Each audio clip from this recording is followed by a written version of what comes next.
sing, to fight, to be free. From the smoky stacks of Merthyr to the hills of Evervale, from Swansea Docks to Merseyside and Liverpool, with the union leaders crushed, the unions quickly smashed. They bracken. Delegates, can I please ask you to take your seats, please?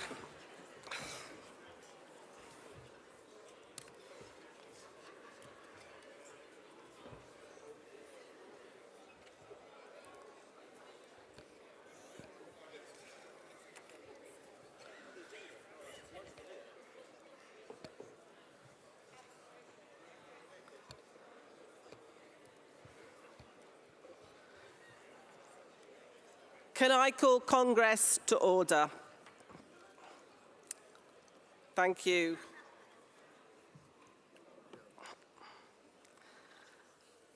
Congress, before we start, I hope you all had a good evening last night, whatever you were doing. Before we start, I'd like to redraw your attention to our zero tolerance policy, which is published at the beginning of the Congress agenda.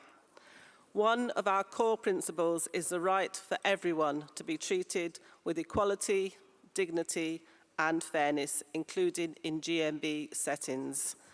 This requires us to think carefully about the language we use and how it may be received by members of all backgrounds and communities. Sometimes we may need advice from colleagues on language where we are not sure if a word could be hurtful. In order to ensure a welcoming atmosphere for all, please can I remind all delegates to consider their languages carefully when they're making speeches and ask for advice from colleagues if you are unsure. Thank you.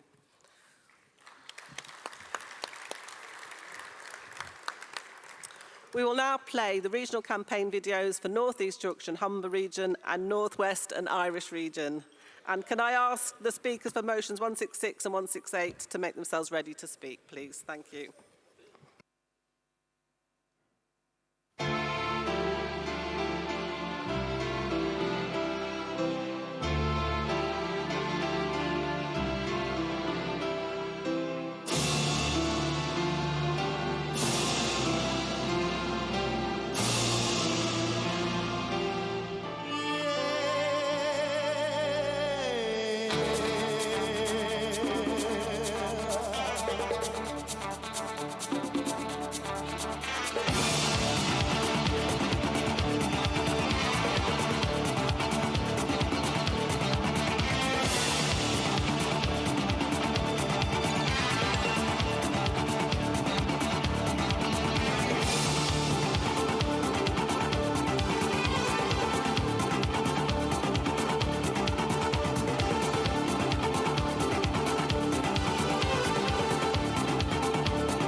together and united, workers can achieve so much, and so much we will achieve. Of the workers!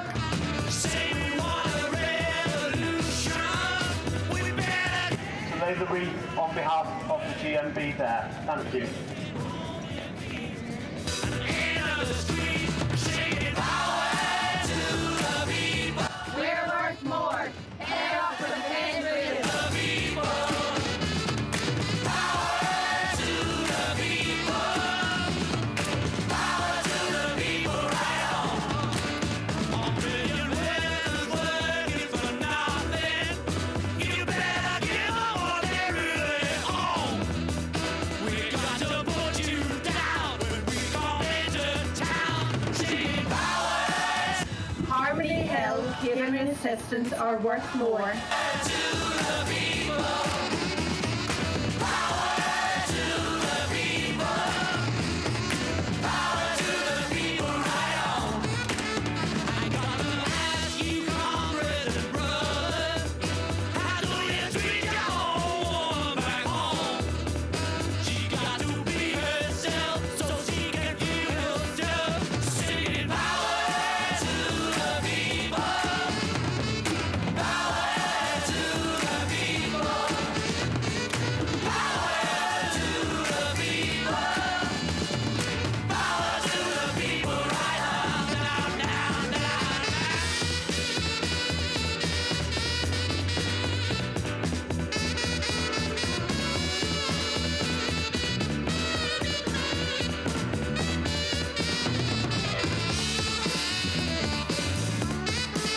Oh well, power to the people.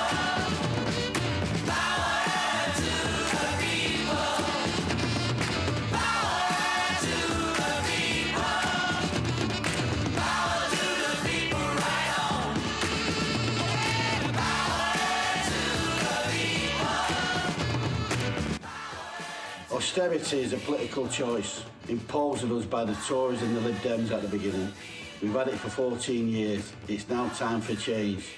Get out and use your vote, but never forget,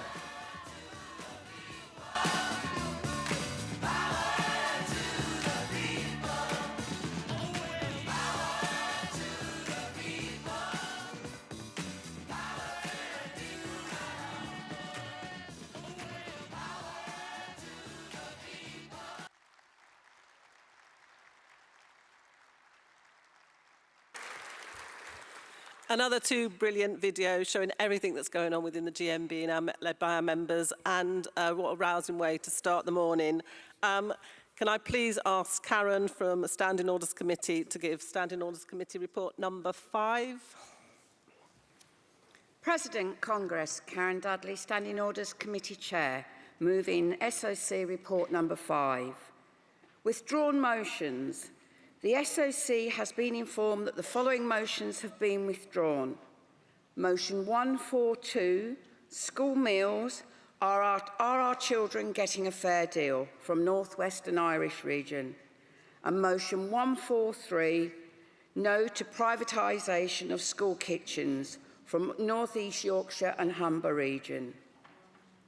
Bucket collection. The amount collected yesterday by North East Yorkshire and Humber for the Rob Borough MND charity was £389.15. The region has advised us that they will be rounding up the collection to £1,000. President Congress, I formally move SOC report number 5. Thank you. I'm not anybody speaking in opposition to Standing Orders Committee report number 5? No? In that case, can I put that to the vote, please? All those in favour, please show. Thank you. All those against? That's carried. Thank you. And in regard to the bucket collection, well done, and that will be sent out, that information will be sent out to all regions so that they can add to it, but it's their regional's decision and by their regional committee because it's their finances. But I'm sure they'll be very generous and add to that pot. Thank you.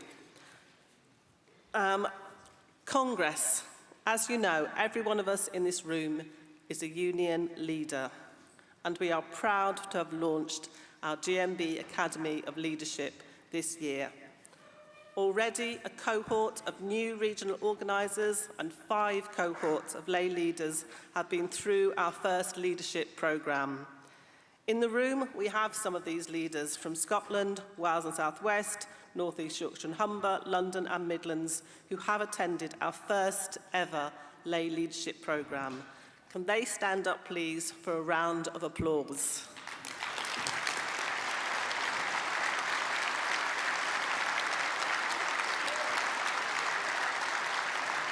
And before you sit down, don't sit down yet, because I've been told to ask you if you can shout out the key skill of a leader. Do you want to shout that again? Listening. And if you could hang back after this morning session, all those people standing up, Gary and I will be awarding you your certificate. So well done again, and thank you.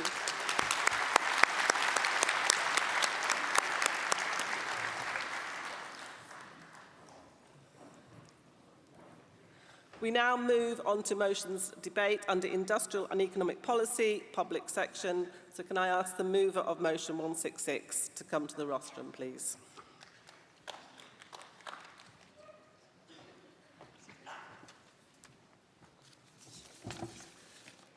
Congress, President, Vice President, James Wilton, North East Yorkshire and Humber, moving motion 166, a national campaign for an increase in central government funding for all councils and devolved governments. Possibly the longest titled motion of this Congress. If we do have a campaign around this, I think we'll need a better and snappier title. Congress, Section 114s are looming. The majority of our councils are under Section 188 notices. 1 in 5 council leaders fear bankruptcy. They've even literally sold the family silver in one council. This means redundancies or choopy transfers to academies for our members in schools. The majority of academies, unfortunately, make a mockery of the hard-fought terms and conditions GMB have fought for throughout the years. Academies already receive gag funds from a central government to maintain their buildings, and they have a nice trust fund to dip into. Whilst council-maintained schools have their budgets stripped by central government. Congress, we know this ideology is being pushed by the Tories through austerity, and they couldn't care less if it's having a positive or negative effect, just as long as their mates make money and the bosses fund their election campaigns. It's all good for the owning and political class, not for us, the working class, the many, not the few. As one of many who is the future of this union, I want to maintain and build upon those previous progressions previously mentioned, and I want my generation to have the same opportunities and rights as the older generation had years back. The possibility of the right to own a home, the right that our public services function properly, the right that our public services function properly, the right to enjoy life and have a disposable income, the right to be treated with dignity and respect at work, the right for a fair day's pay for a fair day's work. Private markets are derailing that progress, Congress. It's not just schools that will be sold off. It's our parks, our leisure centres, our care homes, it's our refuge collection, and also already some council buildings have been sold. The key word in that list is our. They're our assets, and we must not lose ownership of them. We know here at Congress the majority of these private companies do not have our community's best intentions at heart, as privatisation's main objective is private profit before anything. And yet government sits and scratches its head at why there's a mental health crisis in the UK. It's because people don't feel like they have ownership in their communities, ownership of their lives, constantly being dictated to by the boss and by a heartless government. The Tories, and especially Michael Gove, must be punished this general election for robbing our members blind. Speaking of Mr Gove, when asked by our councillor for education why his mates in the DFE have created a system where special educational needs and disabilities in Leeds are the least funded in the whole country, his response was that our council wastes money on funding for minorities in Leeds. The very pupils that budget helps. The man has been a disaster, and thank God he isn't standing in the upcoming general election on July 4th, and that's the best political decision he's ever made. Defunding councils doesn't economically make sense, and it shouldn't be the burden of everyday working people to plug the funding gap by raising their council tax, rents, care home fees, etc., etc. Labour's Preston model For those who don't know, the Preston model, it's basically a community wealth programme. The Preston model proves this. Invest in local government and our assets, return wealth in the community, stop it being shipped off to Jeff Bezos' back pocket, and it will pay off in the long run. Community wealth needs to be at the forefront of Labour's economical policy, and it's worrying that when asked if they will increase budgets nationally, they give our members word salad answers. It's a no-brainer for Labour nationally, and they are already doing this on a local level with the Preston model. Please, Labour, give our members and Congress some hope. Congress, I move. Thank you. Seconder.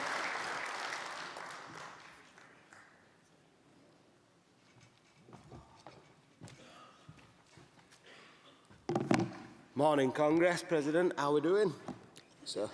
Chris Winks, seconding motion 166. Congress, in recent years, cuts in local government funding have a huge impact across the local communities. We've had years and years of Tory austerity, then made awful cuts to really important public services and stripped back opportunities for many young people. Local councils are on the front line. They're living in for the most vulnerable.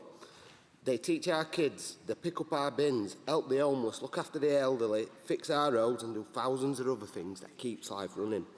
Situation's really bad for our young people. They've lost so many opportunities because of these cuts. All too often they tell me things seem hopeless. We have a responsibility to fight for a better future for the next generation and all our communities. No matter what party is in power, we need to force change and progress. So Congress, please support this motion. Let's change the future for the better and let's get rid of the bloody Tory government. As a Yorkshire legend said, in a world full of adversity, we must dare to dream, but we should push further and force change. I second.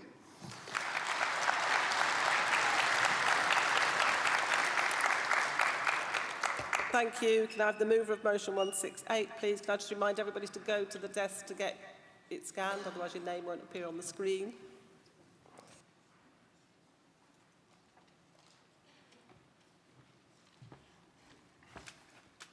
Good morning, Congress. Good morning, Madam President. Congress, I'll start with my name. Craig Thompson, the North East Yorkshire and Humber region. Thank you. Congress, none of our jobs are getting any easier. We now have a few doing the job of the many.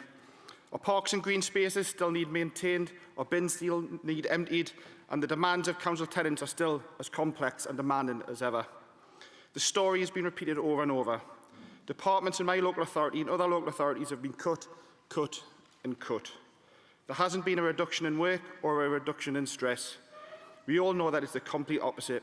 More responsibility, more accountability, more tasks, and pay that now does not reflect the extra tasks that have been added year on year. Job evaluation, sometimes known as job manipulation, where it is put into job families to keep paid down. It is done to budgets and not roles. Arguably, in many authorities, this was rushed through years ago, done wrongly, and created endless equal pay claims. That is why this needs looked at again, and trade unions must be involved with trained job evaluation representatives in every step of the scheme for fairness and transparency. I move.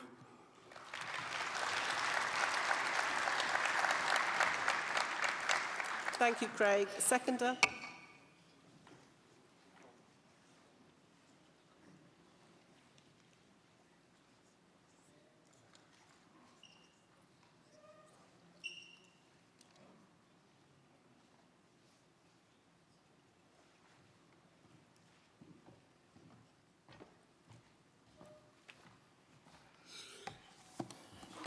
Good morning.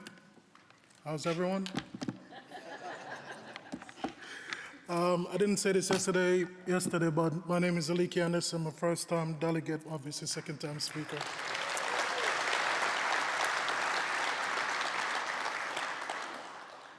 The current job valuation scheme for local government is stealing money from our employees, which is there to build the services and to manage for the people of this country. Too often, employees are dumped with extra roles, jobs, tasks, and responsibilities by management as the local government budgets are cut every single year, as what we are told. We see support staff in schools saying that they could make much more money working at Aldi, Lidl, and instead they choose to work in the schools because they like working with the kids. They are the ones who are teaching our kids to become better for the future that will, in the future, run this country. We're tired of our members coming to us asking for food bank vouchers, for benefits or extra shifts just to make ends meet in their home.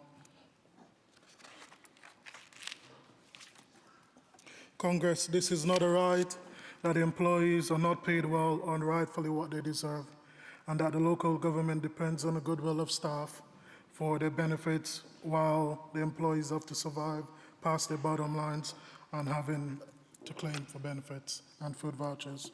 Congress, please, we need to make a difference. Please support this motion. Well done. Anyone to speak in opposition? No, then I can ask Penny Robertson from the CEC to respond, please.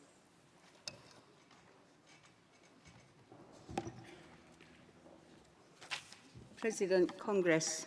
Penny Robinson, speaking on behalf of the CEC, responding to motion 166 and 168, which we are supporting with qualifications. Motion 166 asks for the trade union movement to unite and campaign together on increasing central government funding for all councils and devolved governments. Our qualification is that Congress does not have the authority to deliver this. We can engage with sister trade unions within the public sector and encourage them to join us in the campaign. We are in support of GMB campaign on funding for local authorities, councils and devolved nations. On motion 168, the CEC recognises that job evaluation is an issue for many working across local government, and this motion is in line with GMB policy and regional local campaigns. To clarify, the Local Government Association does not have the authority to instruct local government employers to undertake the rerunning of job evaluation across all local authorities, as this is for local determination. Therefore, our qualification is that when running job evaluation campaigns, we should ensure that job evaluation and equality training is undertaken regionally. This is so we can continue to campaign for fair implementation of job evaluation that focuses on building the union and upskilling our reps. Therefore, the CEC is asking Congress to support motions 166 and 168 with the qualifications set out. Thank you. Thank you, Penny. Does North East Yorkshire and Humber accept the qualifications on motions 166 and 168? Yes. Put that to the vote. All those in favour of motion 166, please show. Thank you. Anyone against? That's carried. All those in favour of motion 168, please show. Thank you. Anyone against? That's carried. I think people are ready. I'm very impressed. People have come down before I've even called you. Motion 144 and 145. Could I have the mover for motion 144, please?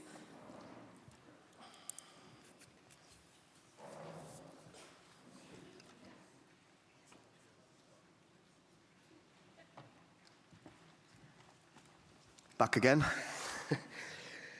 President, Vice President, Congress, James Wilton, North East Yorkshire and Humber Region, moving motion 144, tackling abuse of school support staff.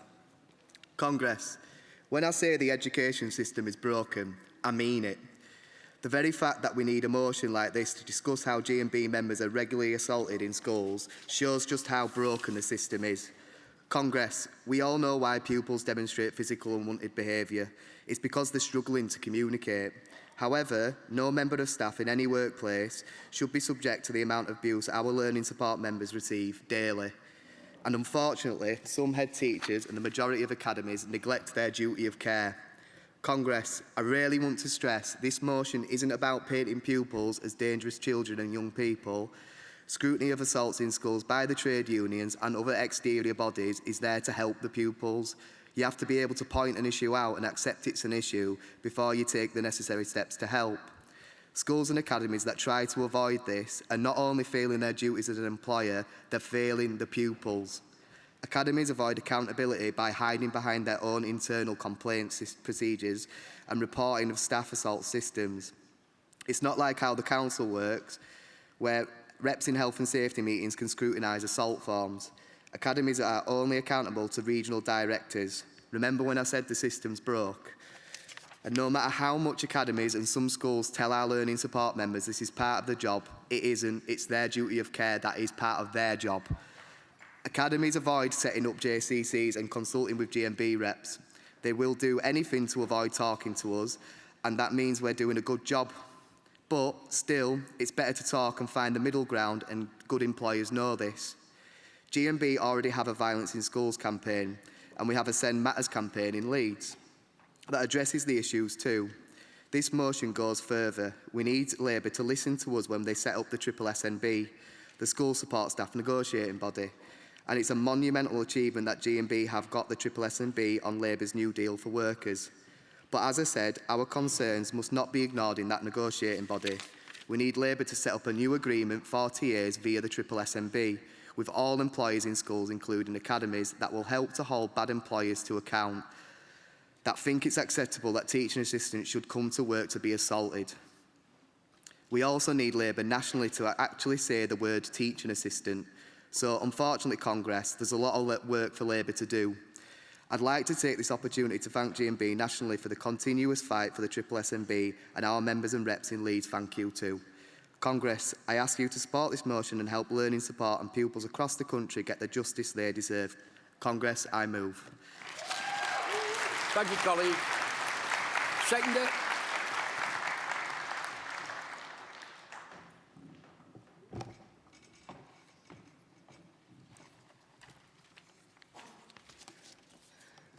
Good morning, Vice President. Good morning, Congress.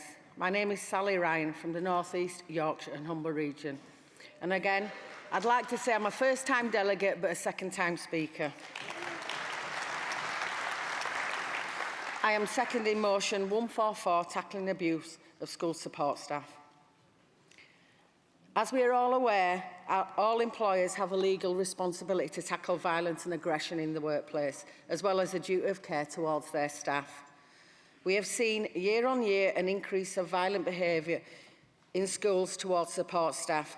We have a national campaign, Violence in Schools Guidance, and we also have our local SEND campaign, which addresses these issues as well. A survey conducted this year by our comrades in Glasgow revealed that 1 in 5 members working in school support roles reported daily incidents of violence, with 60% of these incidents going unrecorded. Academies have their own recording system, so it's impossible to get a true figure of the actual assaults, as they have their own internal processes with no oversight from external bodies. If someone walked up to you in the street and physically or verbally assaulted you, would you do nothing? Probably not. You would more than likely ring the police and report it. But when the same happens to support staff, they are generally told that is a part of their job and discourage them from recording these incidents. But this is not acceptable for anyone to have to endure on a daily basis. Our members deserve better. I am aware that the GMB have a zero violence strategy, but this is not enough. We should be ensuring that where schools employ our members, they should be aware of this and they're encouraged to sign up to it. Can I also say this should not be just directed at schools? I support members who work in children's services, working in residential settings, who are experiencing similar issues. All our members deserve to be protected, and we as a union should ensure this happens. Delegates, this is an issue close to my heart, and at times I feel that I am hitting a brick wall. I implore Congress to vote this motion through. Thank you. Thank you, Sally.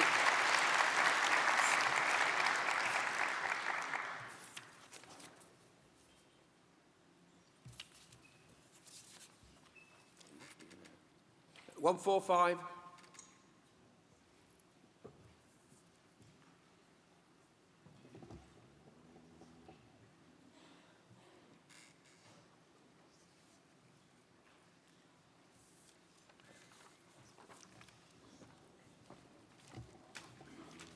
Yeah, colleague, can I just make an announcement? The names on the screen isn't working at the moment, but they're trying to fix it. And could you make double sure that you say your name clearly and your region? Thank you.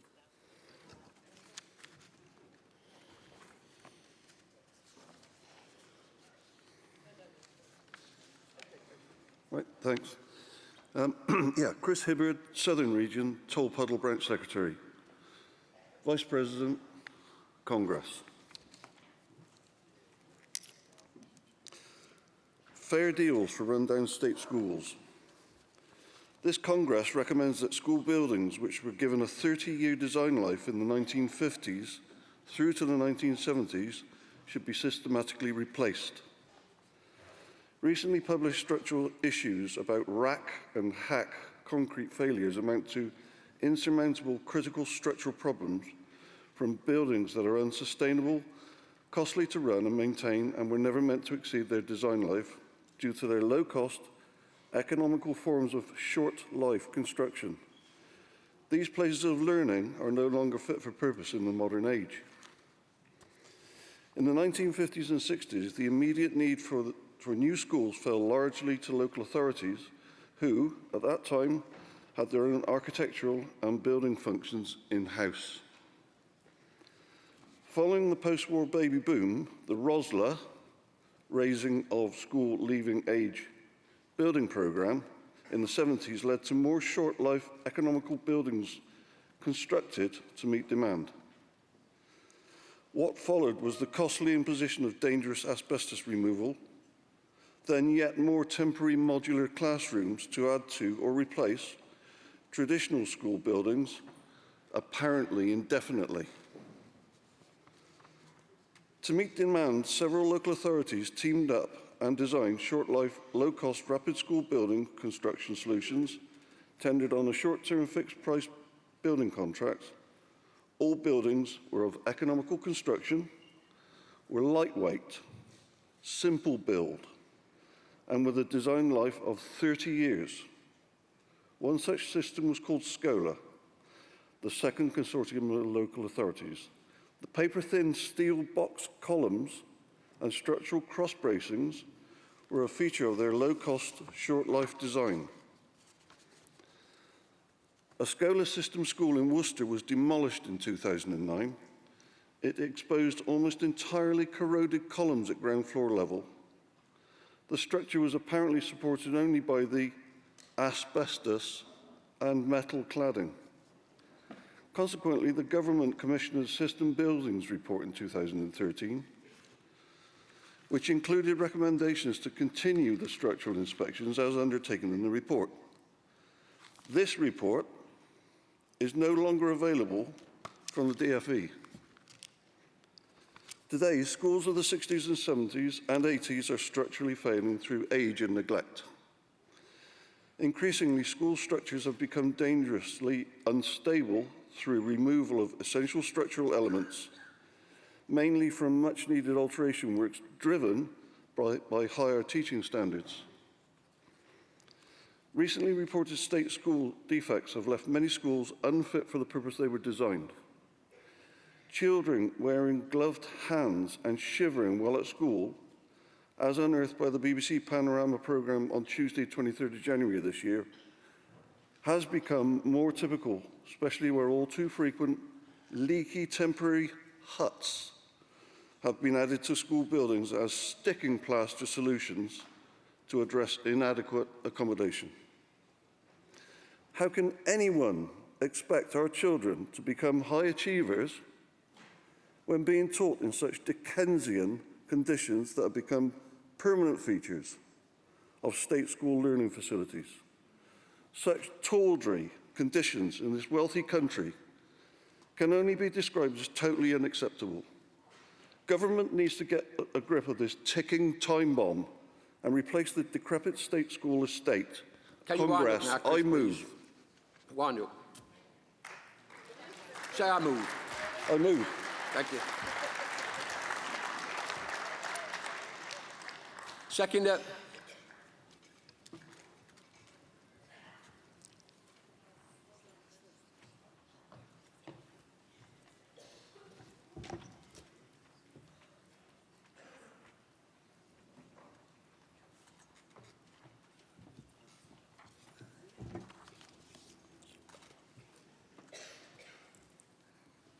Congress, Vice President, my name is Freya Chapman with Southern Region. First time delegate, first time speaker.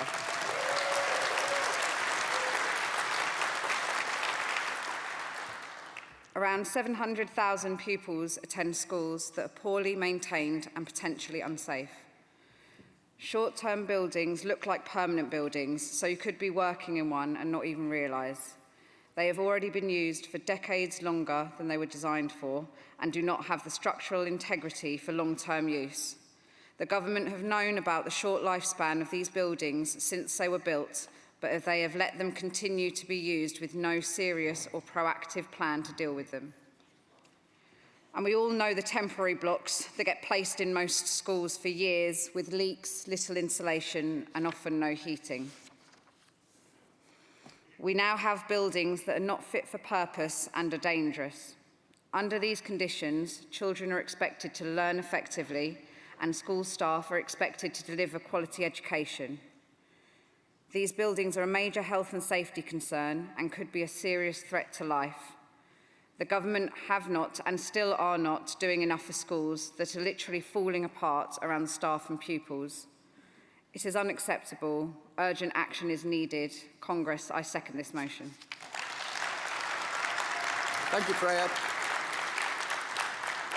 Could I now call Anne Dean for the CEC to give the qualification?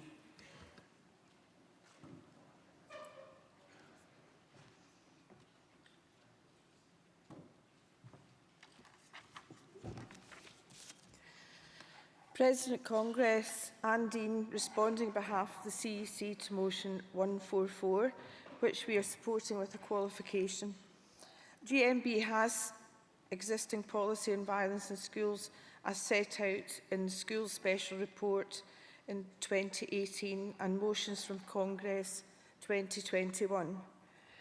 This motion helpfully highlights the use of collective action in workplaces to enforce better working standards. Increased funding for building environments and specialist staff for school behaviour is very welcome and we do support this. Our qualification is that we do have, as mentioned, an existing zero violence strategy and we should be utilising these key demands on pupil behaviour. This document can be found on the GMB website. Congress, therefore, the CEC position on motion 144 is to support with a qualification. Thank you. Thank you, Anne. Does North East Yorkshire Humberside accept the qualification on motion 144? Thank you. The CEC is supporting motion 145. So all those in favour of motion 144, please show. Any against? That's carried. All those in favour of motion 145, please show. Any against? That's carried. Congress, we now move on to the debate of the CEC statement on schools. I hope you've had a chance to read it, and can I please ask Donna Spicer and Barbara Plant to move and second the statement on behalf of the CEC. And then I'll call one speaker from each region in the reverse order. CEC moving speech on school statement. President, Congress, Donna Spicer of the CEC moving the statement. Congress, I was a proud Level 3 teaching assistant for 18 years and I'm currently the chair of the National Schools Committee. Congress, GMB has been the campaigning and organising union for school support staff for over 2 decades. Over 100,000 of our members work in a school. That's a fifth of our membership. When we were building our membership under the last coalition government, we had won the recognition that our work was vital for the safeguarding, enrichment and well-being of all our children's lives. We had established the school support staff negotiating body in England. It was our body to negotiate our terms and conditions, distinguishing our members from other local government workers and recognising the new and distinct culture of our people that complements and enhances learning in every school in the land. Despite this, the then Education Secretary of the Tory government, Michael Gove, chose to dismiss this professionalism and care shown by our members and disbanded the Triple SMB and used the most patronising language to brand school support staff as no more than a mum's army. Labour had given the GMB a commitment to reinstating the joint negotiating body that was destroyed immediately after the Tory and Lib Dem coalition came to power in 2010. We are committed to ensure that this happens and that the negotiating body has real power to protect and enhance the role of our members. The Low Pay Commission has graded school support staff as a low-paid role. Our members are forced to go to food banks and often have to take 2 or 3 jobs to make ends meet. Yet, we are the very people who are providing a vital service in education and caring for the nation's children. Often we are charged with looking after the most vulnerable, troubled and disadvantaged children and young people. We believe in doing it because we care for them, if most definitely not for the money. But we do it without training.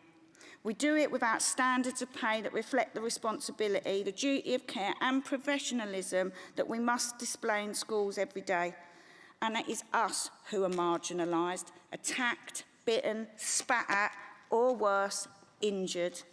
This in turn has a massive detrimental effect on the mental health of many of our members. This is leading to a recruitment and retention crisis across the UK. Our children suffer. Children with special educational needs do not get the inclusive and supportive education they are so rightly entitled to, and this is a total failure of the Tory government. The statement sets out what we demand from a new government, a Labour government. We want national job descriptions, national standards, national terms and conditions and national pay scales. We want training which empowers us and that which benefits the children in our schools. For our members who work outside of the classroom in the kitchens, who feed our children at breakfast clubs and after-school clubs, who cook them a hot meal at lunch, they need dignity of time, the provision of quality of food and an end to outsourcing. So do our cleaners and our caretakers. And we must have pay rises fully funded by the government. School budgets are being cut to the bone, and members should not be seen as the easy option for those cuts. The statement reaffirms our priority for organising in schools. School support staff can determine their aspirations for their working conditions through the GMB. Other organisations make them promises, but they cannot deliver what we can. Because Congress, GMB makes work better. I'd like to finish on this little saying that we say in GMB Greenwich. Teachers are the cogs in schools, but school support staff are the oil. Without the oil, the cogs will grind to a halt. Congress, please support this statement. Yes, our school support staff, you're wonderful. Thank you, Donna. Barbara.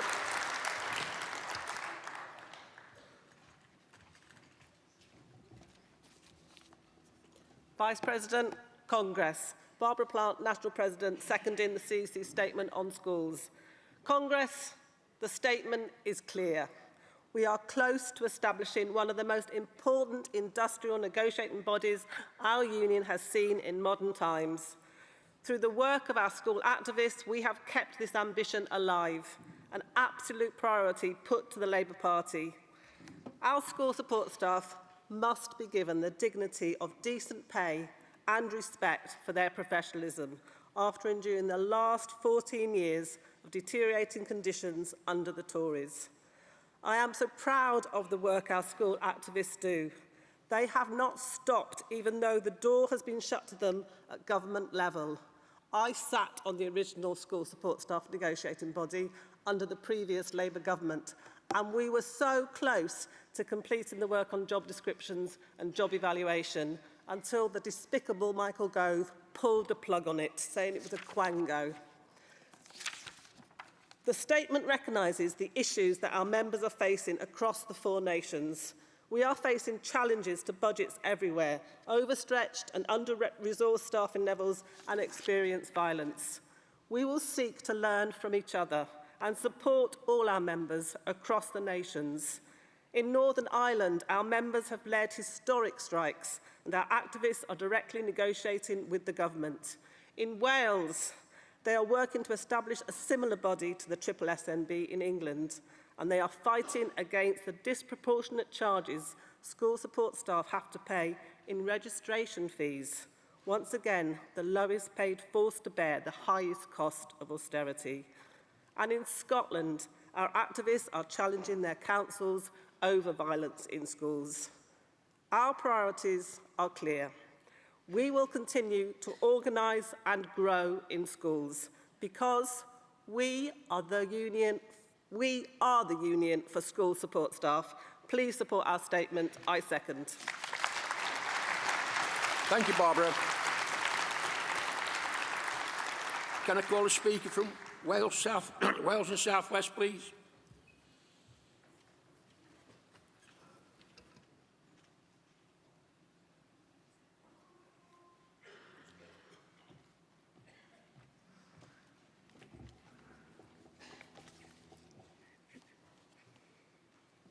Vice President, Congress, Georgia Chedsey, Wales and South West Region, supporting the statement on schools.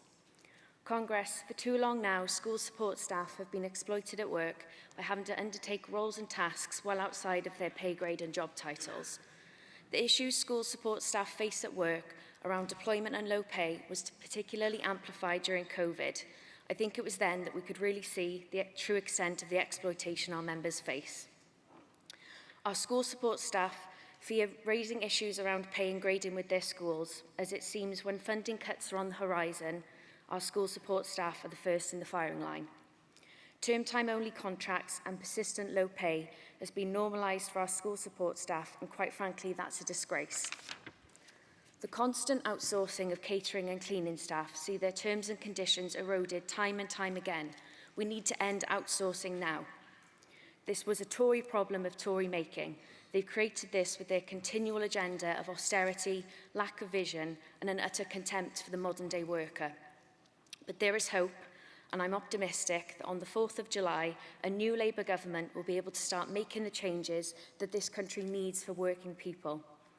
But for this CEC report, what we want is the establishment of the school support staff negotiating body. This will enable the recognised NJCTUs to negotiate national standards, national job descriptions, national terms and conditions, and national pay scales. A better, brighter and fairer future for thousands of GMB school support staff members. What this Tory government fails to recognise with its persistent, consistent and brutal financial cuts to the public sector is that educators cannot effectively support children and young people without our school support staff. School support staff have and continue to support and educate our children and young people to be the scholars, scientists, politicians, counsellors, technicians and doctors. The list goes on. In essence, our leaders of the future that we will rely upon to make decisions for us and future generations to come. Congress, please support the CEC special report. Thank you, Georgia. Southern.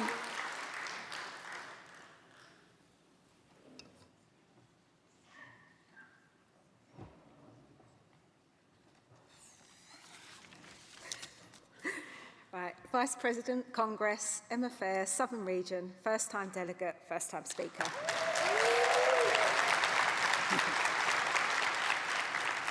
Southern Region supports the CEC statement on schools. We support staff have been neglected for far too long. The job is giving new complex challenges every day. We are getting on with it, or more accurately, we are just getting through it. Good quality training for support staff is disappearing. Career progression just isn't available in most of our schools.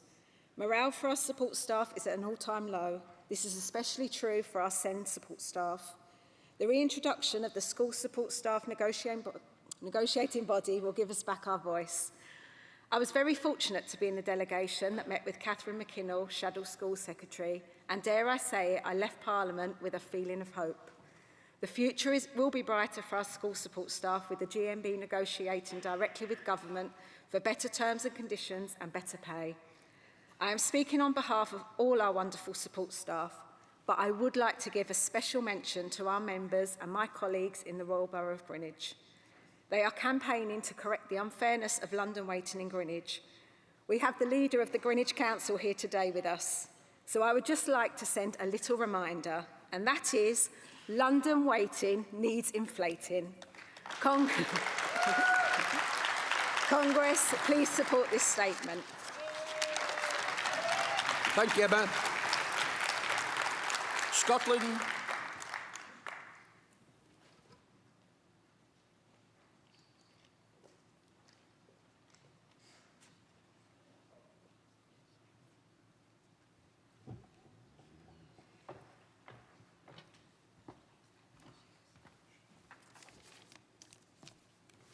Vice President, Congress, David Willis, GMB Scotland, speaking in support of the CEC statement. First-time speaker.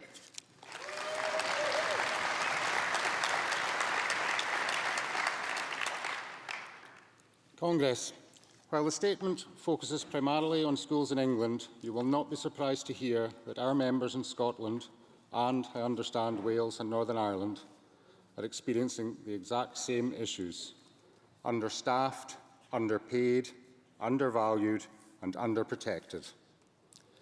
Cleaning, catering, clerical, janitorial and pupil support staff are always overlooked. However, without them, schools could not open. These key workers, to coin a phrase, often face an unmanageable workload for low pay that does not recognise just how vital they are and the responsibility they have in nourishing our young people. This recognition is absent from employers when it comes to pay. It is absent when it comes to respect, and it is absent when it comes to the expectations on their workload. In school kitchens, it is a common theme from Kirkcaldy to Kilmarnock that staff are absent due to workplace stress, and those staff remaining are expected to pick up the slack as replacements are not available. Likewise, in our classrooms, PSAs are subjected to frequent and increasing violence and abuse. From a survey of our members, 1 in 5 are subjected to violence daily. 3 in 5 said that incidents of violence are not recorded by their employer. And 70% of our members said incidents have increased in the past 3 years. GMB members in Aberdeen have been leading the change by organising protests, inviting sister unions and teachers. We are demanding more from the councils and from the Scottish Government, not just in protecting our members at work, but also recognising and valuing them in their pay. Congress, please support the statement. Thank you, David.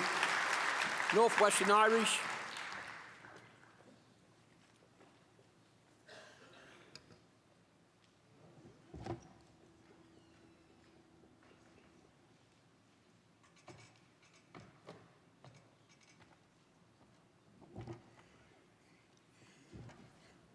President, Vice President, Congress, Linda Mercer, North Western Irish Region. I'm speaking in support of the motion for the education. As you can see, I've no notes. It comes from my heart. Whatever I say comes from my heart.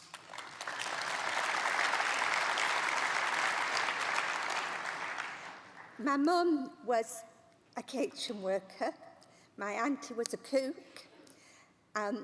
I worked in the schools. I was a bursar and a secretary. And my daughter now is a level 4 TA, overcoming dyslexia. So I'm very proud of her. Thank you. From the very start of when I became a branch secretary, one of the first schools I went to was a special needs school. And I was horrified at some of the things that our support staff, including the staff who weren't TAs or anything like that, but the abuse that they were having. We had a big fight with the local authority about the children that were going to this particular school because they wanted them to look after them, even though they weren't disability. They were just naughty children, just naughty children. Do not throw things at the teachers. Just naughty children don't pour domestos in a teacher's face, in a TA's face. So the fight went on. Now it's getting even worse because most primary schools are actually having to, the TAs are actually having to change nappies. Now, and this is young children, I mean, a 10-year-old who kicks and screams and bites and you are not changing my nappy. I have the right to have a soiled nappy if I want to. The language they suffer, yet they do it. If you've watched GMB News this morning, the Labour Party have come up with a wonderful idea. Teach our children how to brush their teeth. This is brilliant, isn't it? Yeah. And then they start talking about how much the teachers have already got to do, And I'm like, no way. It's not the teachers that will be doing that. It's the TAs or the SENDs. It won't be the teachers. And they're less paid than the teachers.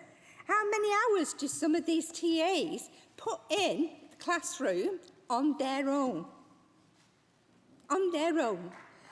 The teacher... The teacher is at home, she's given them some paperwork to follow, and then sometimes she comes up on a screen and, how is everybody doing? I wonder why she's not actually in the classroom, where she should be there teaching the children, not the TA. So, I support this. The CEC policy on this, and I hope that everybody else will do. Our teaching staff, our TAs, need to get their heads round who does what. Wind up, Linda, please. Yeah, I'm going to do. Who does what and who's going to go where, and they've got to be paid right too. Thank you. Thank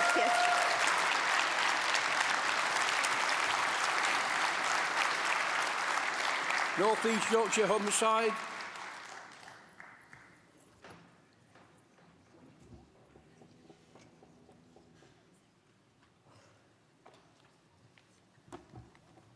Been up here too long, so I'm a few times, so I'm going to keep it really brief.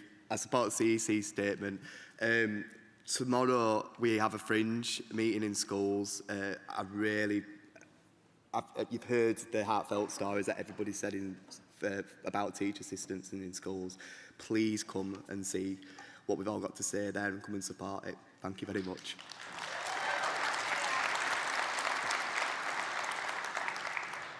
Midland.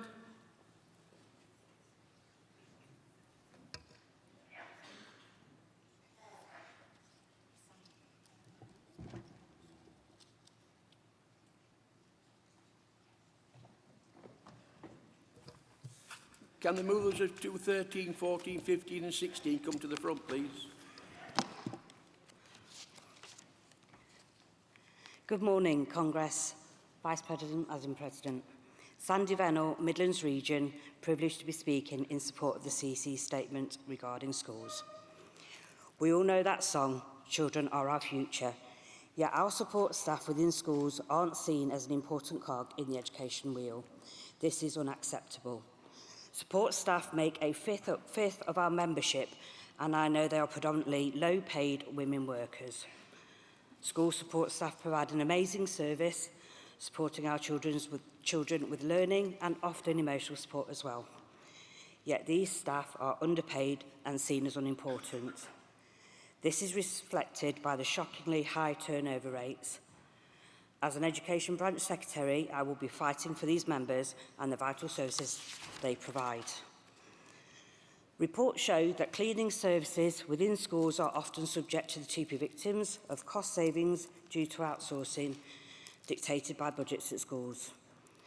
Documented in the CEC statement, kitchen staff aren't able to provide the standard of service they want for the children in the way of healthy meals, again due to cuts and cost savings.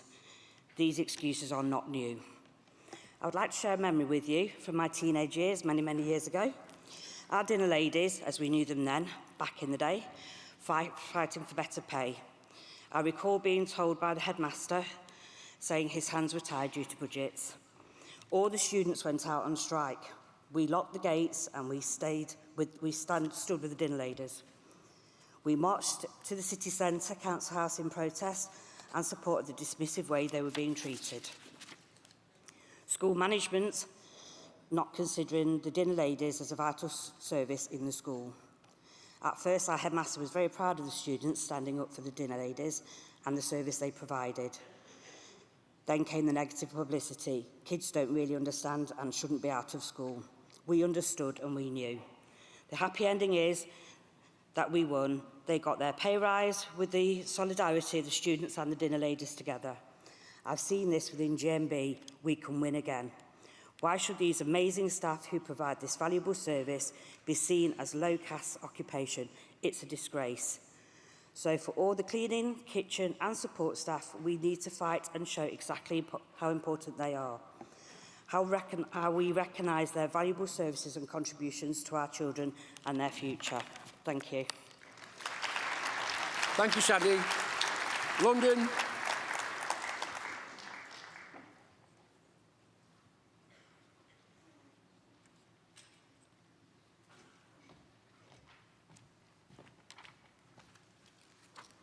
Morning. Abida Udin, London Region.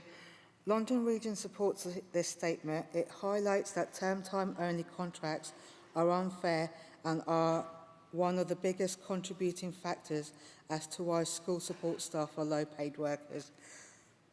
Currently, school support staff employed on 39-week term time only contracts are contracted to work 195 days per year. These contracts mean that for 8 weeks a year, they receive no pay at all. Teachers are also contracted to work 39 weeks or 195 school days per year, but they do not have their salary prorated and reduced. There is no reason for such unfairness, and this has to change. In fact, the Low Pay Commission recently added teaching assistants to the low-paid occupations list. Our members are telling us how difficult it is to make 39 weeks' wages last for a full year, and sadly the cost of living crisis has made this even harder.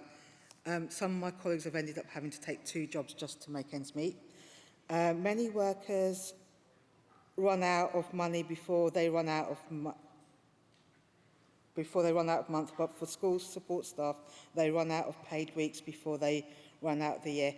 Not being paid for 8 weeks per year does not only mean financial difficulties when working. No, term time contracts also mean pension poverty for thousands of women who have spent their working lives in our schools across the country. Ending term time contracts is the only way to ensure thousands of women workers receive the decent pay and pensions they deserve. Since 2010, our members in schools have dedicated themselves to supporting the country's children, constantly adapting to and accommodating changing needs, but without any recognition for this. Their job descriptions do not reflect the skilled work that they perform with the increasing numbers of pupils with SEND, and it is not recognised or valued that teaching assistants and other support staff are essential to the delivery of an inclusive education system. That is why it is so important for the next Labour government to establish the SSSMB and start to address these critical issues. For years now, the current government has not provided additional funding to meet the cost of pay awards. This has seen schools make staff redundant to cover the cost of paying salary increases, and this intolerable and untenable position must change, and that GMB is calling for pay awards to be fully funded. Thank you. Thank you, Abida.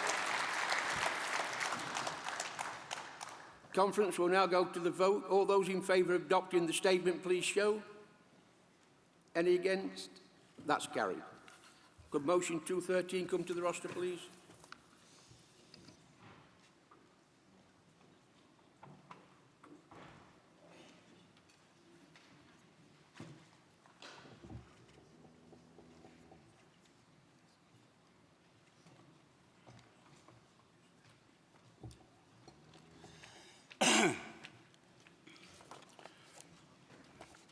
Morning, Congress.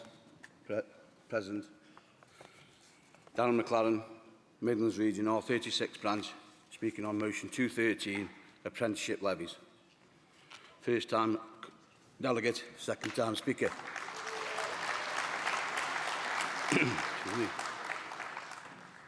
The apprentice levy was introduced in 2015 by the then Chancellor George Osborne. This came into effect in 2017 as a tax to fund apprentice training. 0.5% of all companies with an annual pay bill of £3 million must pay into the fund. The bill is defined as the earnings liable to Class 1 secondary national insurance contributions. In England, the levy is the responsibility of the Department of Education and Skills Funding. In Scotland, the Skills Department oversee the levy. We don't have an issue with the funding, as this finances the future of our nation's workforce. However, we do believe that there is a shortfall in the remainder of the levy's funds and monies left over after fees are distributed. There are limitations to the levy. Apprentice programmes lacking the necessary equipment to use in training, and as a low-paid job, apprentices are forced to pay the current high cost for travel from their own pockets. Not being able to attend the workplace for training and not having current standard equipment to learn their trade is leaving these young people with the incorrect knowledge when entering full-time employment. We ask for the CEC to seek relevant lobbying to alter the levy spending rules. We don't wish to dilute the excellent work that has been achieved in this field, but we are being advised by those at the coalface that a lack of real-world, on-the-job training is not always available. We would like the remainder of this investment to be reallocated to promote the apprentice schemes. We want this investment to purchase correct equipment, not for the production, but for the training. We want the apprentices to learn their trade and offer a new and expanded skilled workforce. We would like this investment to offer tutors the ability to provide our future skilled workforce to create a lasting legacy for our nation. We do not wish to take away from our workforce, but to enhance their training and abilities with the funds remaining in the apprentice levy to be distributed correctly and assist in moulding the future of our skilled workforce. Congress, I move. Thank you, Darren. Well done. Seconder.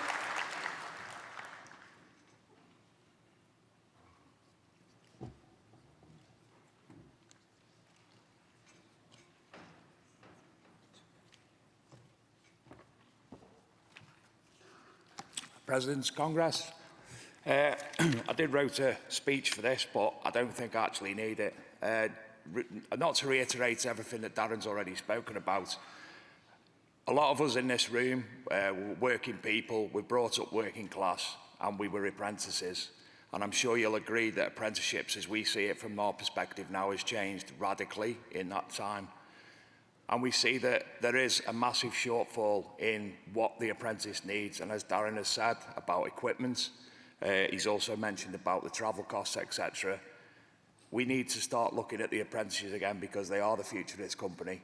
I was an apprentice at British Aerospace in Chester 30-odd years ago, seems like yesterday, and the values that were instilled in me as an apprentice by British Aerospace remain with me, and the same work ethic today. There's a change. We don't see that work ethic instilled in people. At the end of the day, it's just a job now. There's nobody that cares of the passion.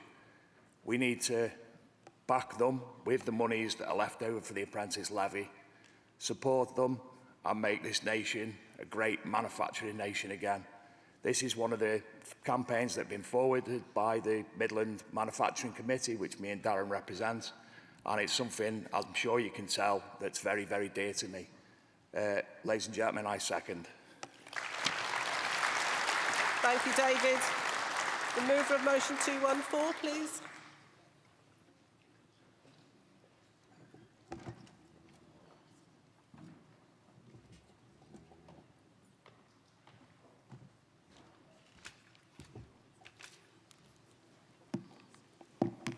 The Vice President, Secretary, Congress.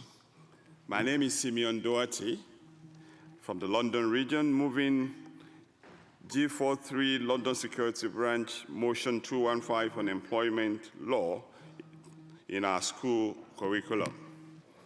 Congress, the inclusion of employment law in school curricula is a matter of a very great importance.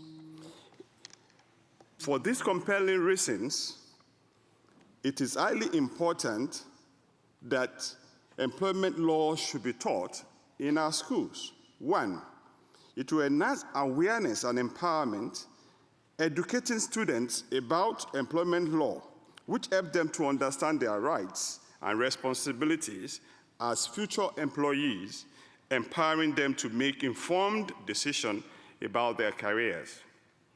Prevention of discrimination. Teaching students about employment law can help prevent discrimination based on various factors such as race, gender, age, disability, and religion. This fosters a culture of inclusivity and fairness.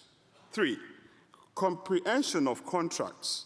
Many students will eventually enter into employment contract, providing them with knowledge about contract forms and terms, negotiating skills, and legal obligations, which ensure they are well prepared for the workforce. 4, promotion of fair treatment.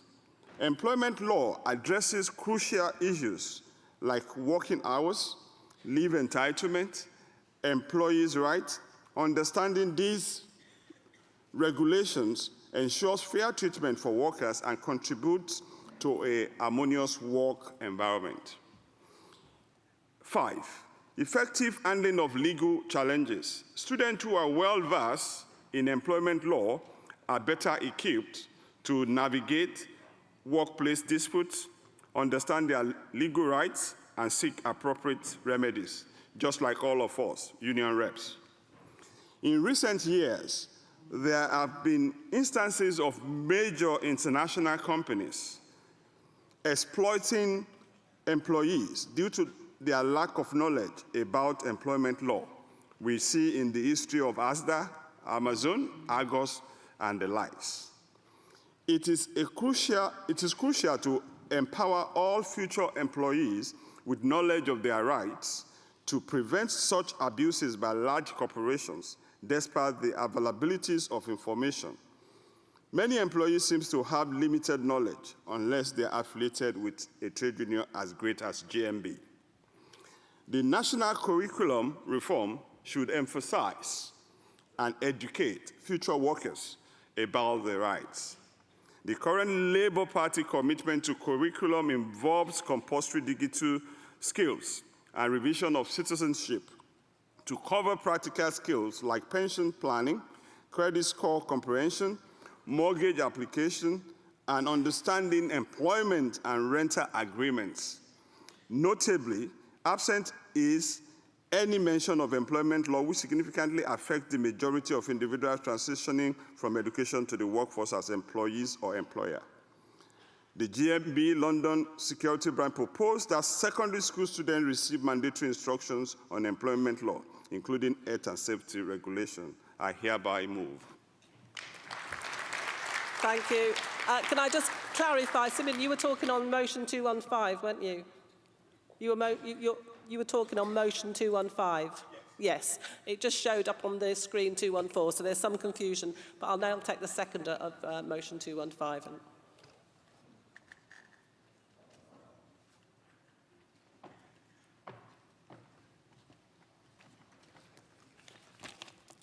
President, Congress, Amataya Obadino, London Region, seconding motion 215 on employment law in schools. Following from the mover, our children need to be fully equipped to enable them to understand their rights both in workplace and in society. Under this government, children are leaving school unprepared for the world of work or life. The teaching of digital skills and navigating online platforms is out of step with the reality of young people's lives.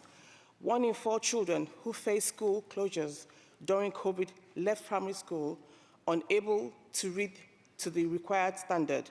What chance have these children got in the secondary school or in the world of work? One of the Labour Party's 5 key missions is to break down the barriers of opportunity. Children need a broader education and an opportunity to develop skills to equip them for the future, so they leave school ready for the life and ready for work.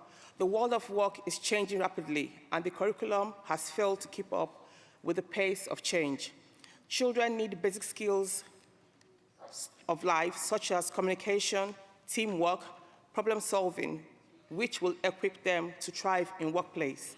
When the Labour Party is in power, we know they will commission an expert-led review of curriculum and assessment that aims to deliver a curriculum which is rich and broad, inclusive, innovative, and which develops children's knowledge and skills. GMB should ensure that any national curriculum review should include teaching children about their employment rights, as well as a curriculum that reflects the issues and diversity of our society. It's not too late to turn around. Please support this motion. Well done, Mateo. Well done. And now we'll go to the mover of motion 214, please.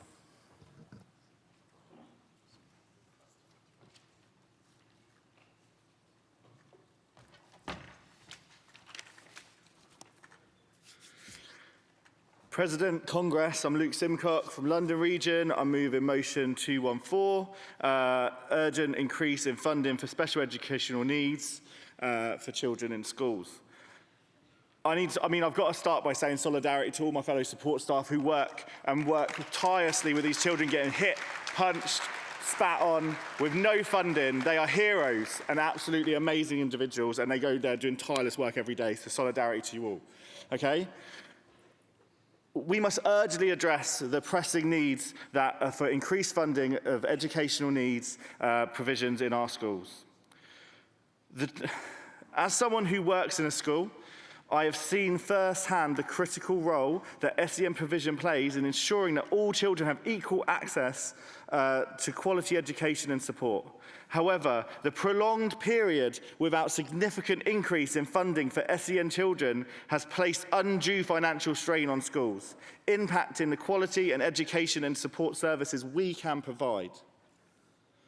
Working closely with SEN students, I've witnessed incredible potential in these children when they've received the right support. Yet, increasing demands and complexities associated with supporting children with educational needs, and necessitate additional resources, and schools do not have the money to provide these resources. The current level of funding is woefully insignificant for meeting the diverse and evolving needs of our children. Therefore, Congress, we must take decisive action. We call upon the relevant educational authorities to conduct an immediate review in the funding associated with educational needs. We advocate for the substantial increase of funding to address the current shortfall to ensure schools have the necessary resources to support SEN children effectively. Any additional funding is distributed in a manner that prioritises the higher proportion of SEN students and reflects the level of need in each institution. We actively engage with educational authorities to review and relevant stakeholders to lobby for increase in funding for SEN provision. By taking these actions, we demonstrate our unwavering commitment to ensuring that every child, regardless of their educational needs, receives support, resources, and are able to thrive in our educational system. Together, we can ensure that every child has the opportunity to succeed, which is their right. Thank you, Congress. Please support this motion. I move. Well done, Luke. Thank you. And seconder, please.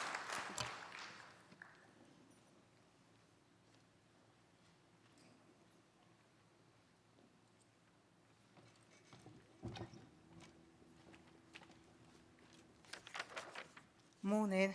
I'm back up here again, so I might as well stay up here all day, I think. Sorry. President, Congress, Abida Udin, London Region again. Seconding motion 214 on funding for SEN children. Since the Tory government have come to power, funding for schools has been cut, which is affecting schools' budgets and having a knock-on effect on how schools spend their budget. This then has an effect on how students are supported in schools. Schools are provided with additional money to provide support for children with SEN. This is called their delegated budget.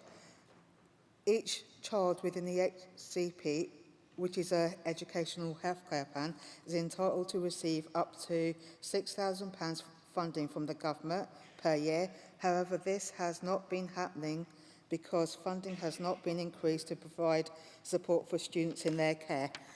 This could be for equipment to move around school buildings like a wheelchair, or for someone with a visual impairment to be provided with an iPad or paperwork which has the letters and sheets made larger or in a different colour for those who are dyslexic. I know firsthand that this is having an impact on how many teaching assistants are employed to support our more vulnerable students. In my school, we've just been told that we're not allowed to employ any more TAs for the rest of the academic year. And we're short-staffed as it is, so oops. We believe that the relevant authorities need to conduct an immediate review of funding allocated for special educational needs provisions in schools. The government needs to increase funding to address the current shortfall in order to provide the necessary resources for students. The government also needs to provide additional funding to schools which have a higher number of SEN students and reflect the needs in each school. Please support this motion. Thank you. Well done, Abida. Thank you. Mover of motion 216.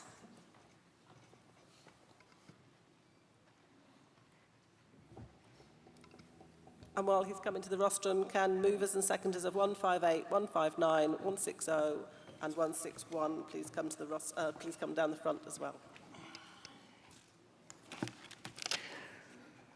Good morning, Madam President. Paul Hargate, North East Yorkshire and Humber Region, moving motion 216. Working as an engineer for British Gas for the past 25 years, I know the value of investment in skills.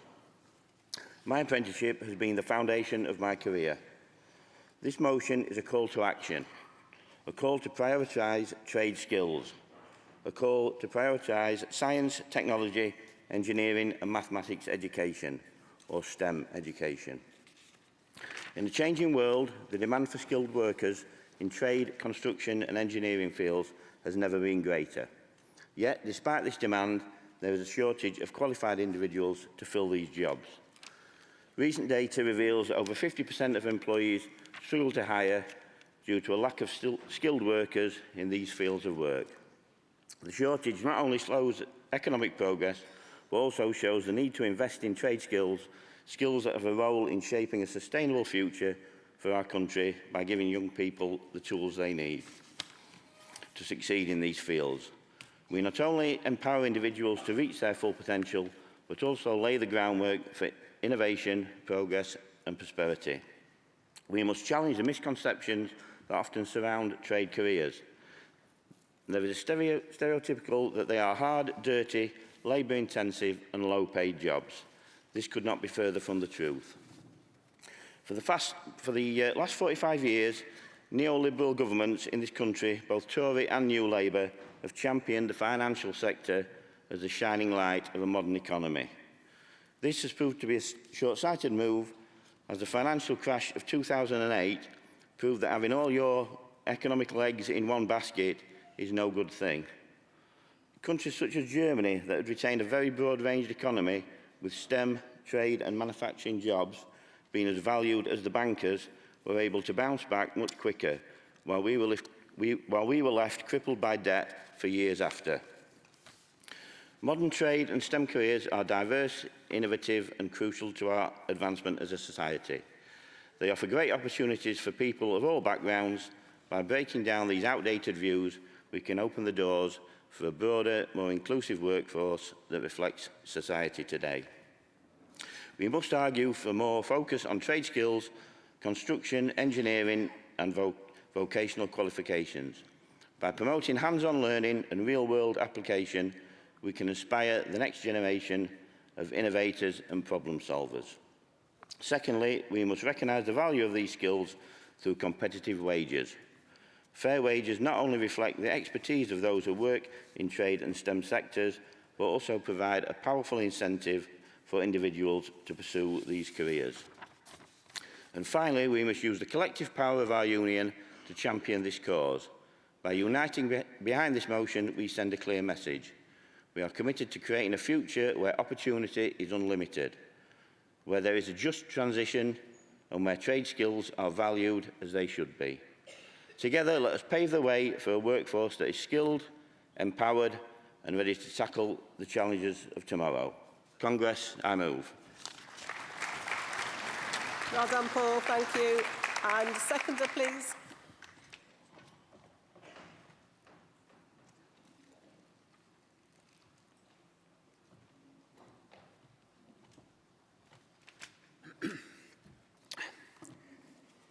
Jamie Utley, North East Yorkshire and Humber region, seconding the motion calling on support and investment in trade skills and STEM education. President, Congress, if our economy is to grow and evolve, then we must invest in the education and training to deliver. Far too often, trade skills are seen by the political class as a second-class vocation, something that other people shouldn't do. These views are not only outdated, but also completely out of touch with the modern world of work. This motion is about the best of our movement's traditions, a tradition of investing in the skills of working people, of appreciating how education can transform lives. We must evolve as the world of work evolves. We must ensure our members are equipped to deal with the challenges of a changing labour market, and we must raise the confidence of our members to demand better in their workplaces. High-quality education and training play a vital role in this process. Congress, let's unite together and deliver the skills for this century and the next. I second. Thank you, Jamie. Does anyone wish to speak in opposition to any of those motions? No? In that case, can I cast Mary Hutchinson to speak on behalf of the CC, please?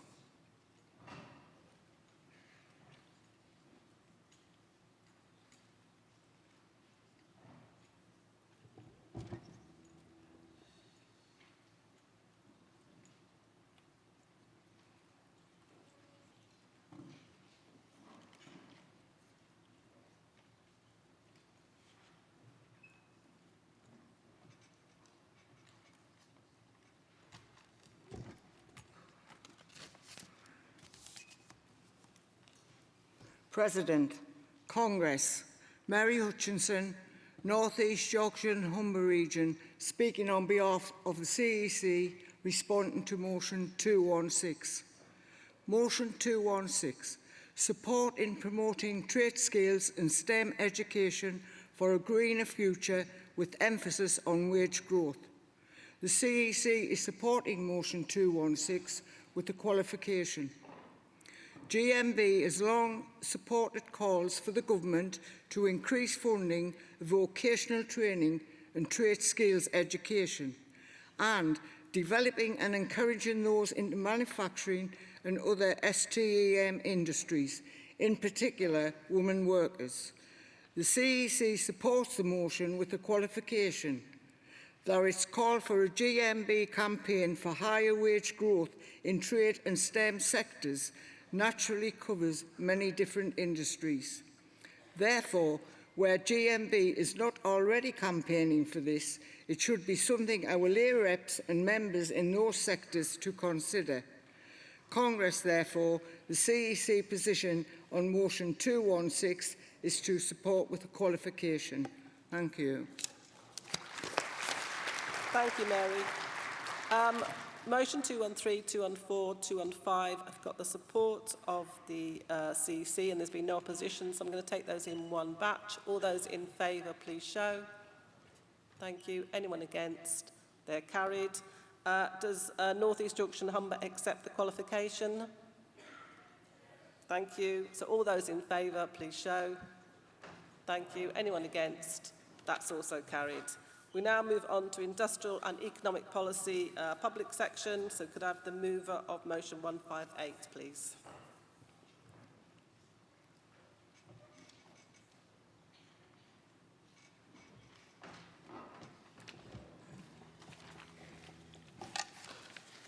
President, Congress, Adrian Storr, London Region, move a motion 158 on university grants.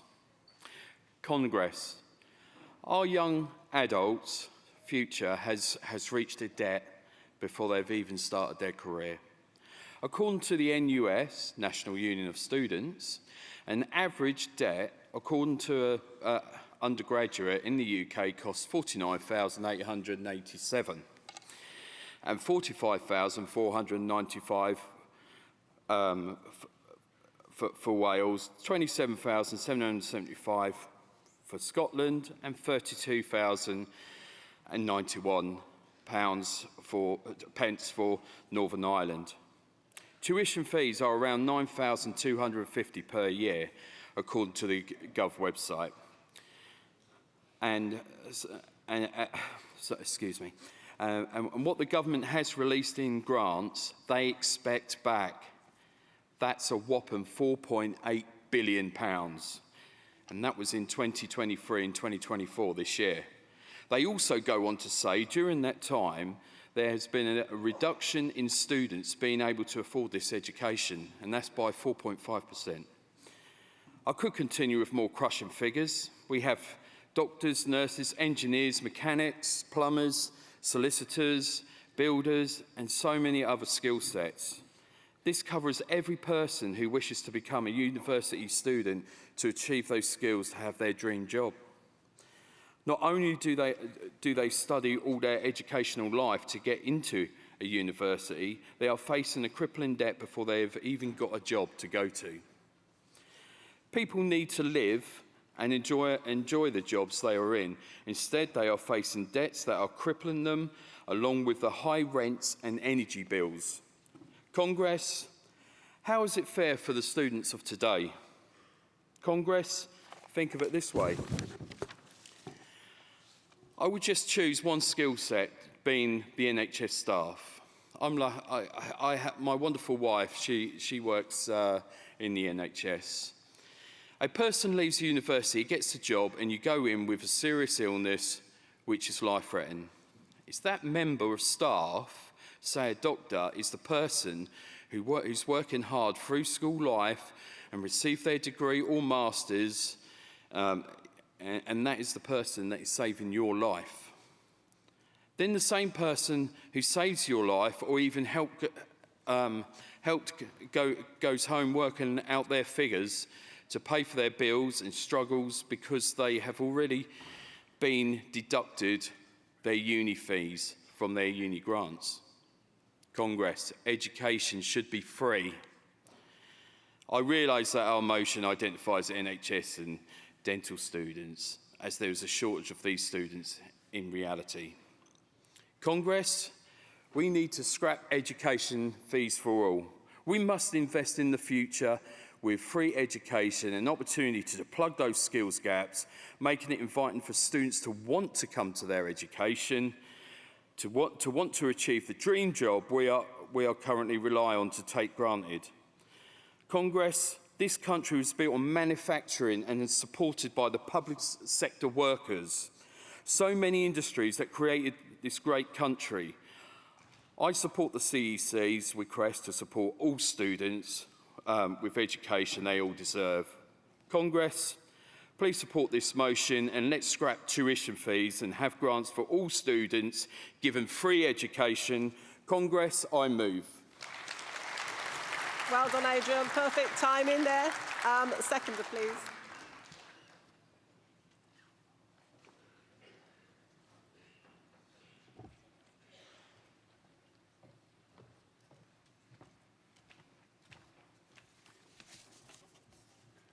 President, Congress. Adam Wacławczyk, London, Region W61. First time delegate, first time speaker.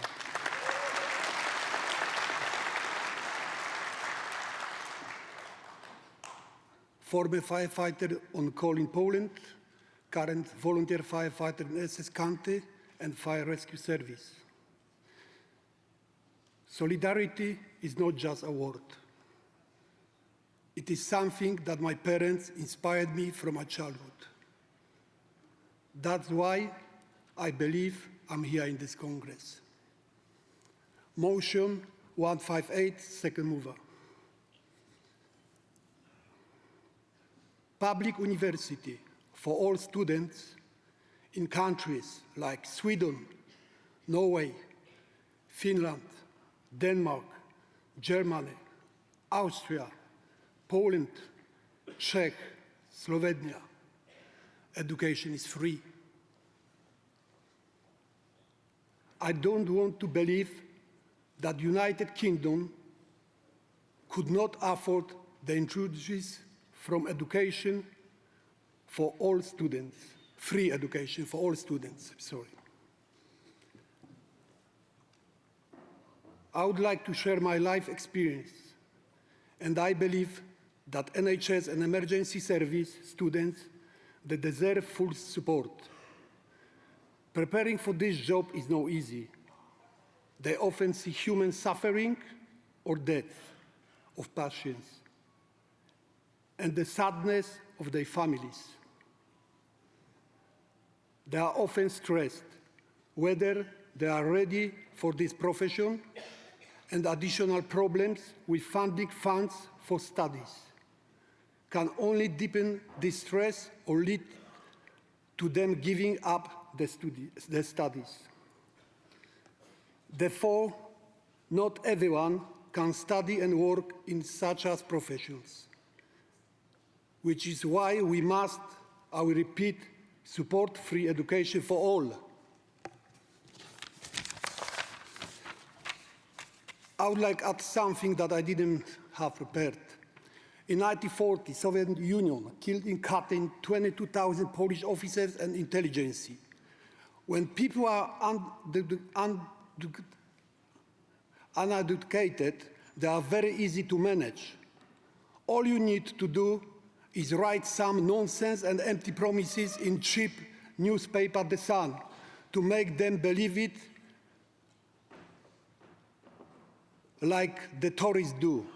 Unfortunately, not every family cannot afford to pay for studies, so we must help them so that our society is always aware of its choice. Again, free education for all.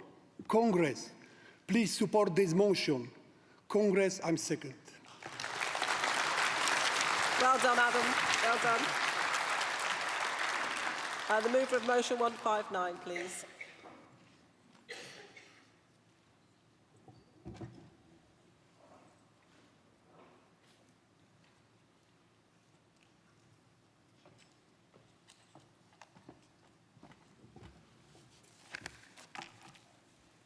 Good morning, President, Congress. Jacqueline Murphy, AO2, Ambulance Branch, Midlands Region, moving motion 159, a joined up campaign. This Congress notes that there is a fundamental interdependent relationship between health and social care, and the whole cannot thrive if one of the constituent parts fails. In December 2023, average ambulance waiting times were more than double the 18-minute target for Category 2 calls. These calls for heart attacks and strokes taking an average response time greater than 40 minutes. At the same time, 44,000 patients waited more than 12 hours in A&E departments after a doctor had made the decision to admit. Yet in December 2011, these waits numbered only 4 in total. These numbers began to increase exponentially during 2021, at the same time as an estimated 19,000 care staff left the profession as a direct result of the decision to make the COVID vaccination compulsory for all staff within the care setting. These figures are just one example of the mutually dependent relationship of our health and social care systems. The treatment of health and social care by successive Tory governments has weakened its effectiveness and severely impacted its ability to function and achieve its goal. We will not experience quality healthcare without the provision of quality social care, and vice versa. The health and well-being of our nation is intrinsically linked to the quality of these services combined. Where one fails, the other also falls. This Congress believes only a joined-up, cohesive, consistent approach will overcome the negative effects experienced by our members working in these areas and the people they care for. A joined-up campaign will act as the antibiotic to the septic health and social care system we currently have. Examples of the problems faced by ambulances waiting to offload in hospital car parks or patients waiting on hospital trolleys will not be resolved in isolation from the issues faced by our comrades in care. We will never experience quality health and social care where the staff providing these services are treated as mere commodities and their terms and conditions are consistently undermined and undervalued. Day to day, our members in this arena of employment work together for the benefit of the people and the communities they serve.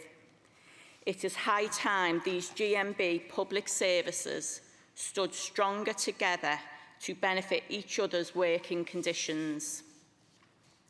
We have to highlight the benefit of a joined-up approach to the government in power, building campaigns, lobbying MPs and calling for change across the health and social care sector as a whole. We need to work together to achieve our common goal and make our health and social care system great once again. Congress, please support this motion. Thank you. Well done, Jacqueline. Seconder, motion 159.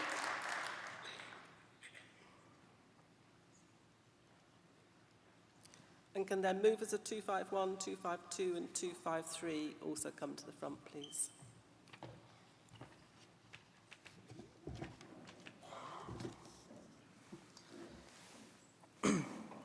Good morning, President, Vice President, Congress, and dear comrades.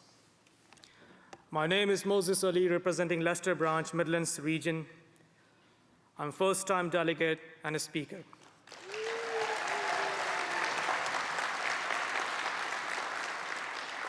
Thank you. Today, I wholeheartedly second this motion 159, recognizing the urgent need for a cohesive approach to address the challenges plaguing our healthcare system. Last year, I experienced firsthand the dire consequences of our failing health and social care system.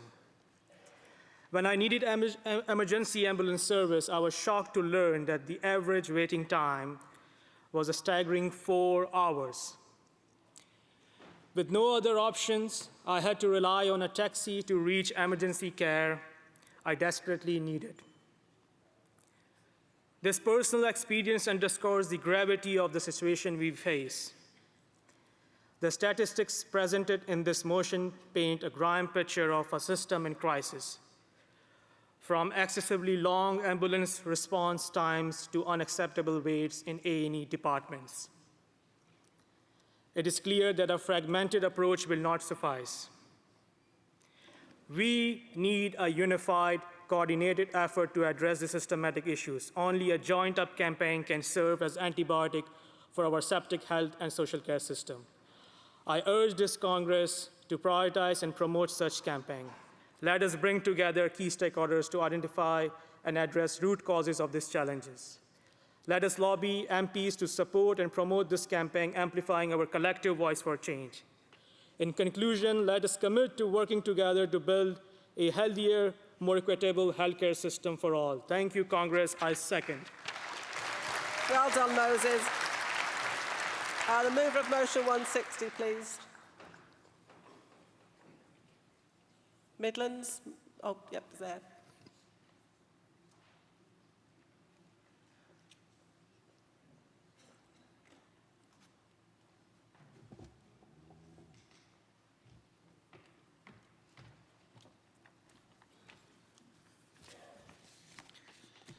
Morning, President, Congress.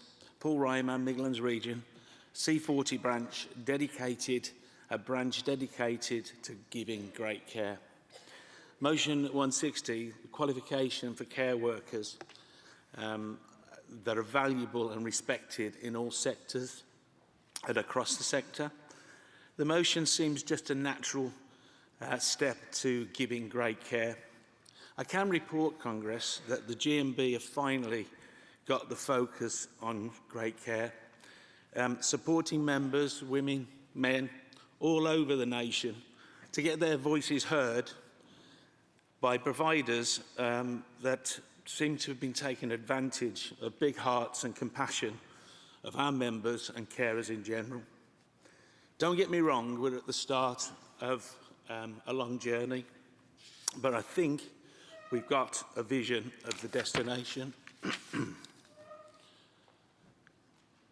Under the direction of Natalie Grayson, the National Care Organiser, and I'd just like to take this opportunity, the short time she's been in post, she has made a wonderful impression. So I'd like to give her a round. I know she's in the building. Already getting care right up on the agenda.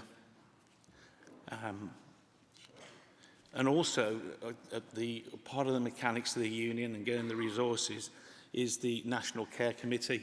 And thank you for all those that have started that as well.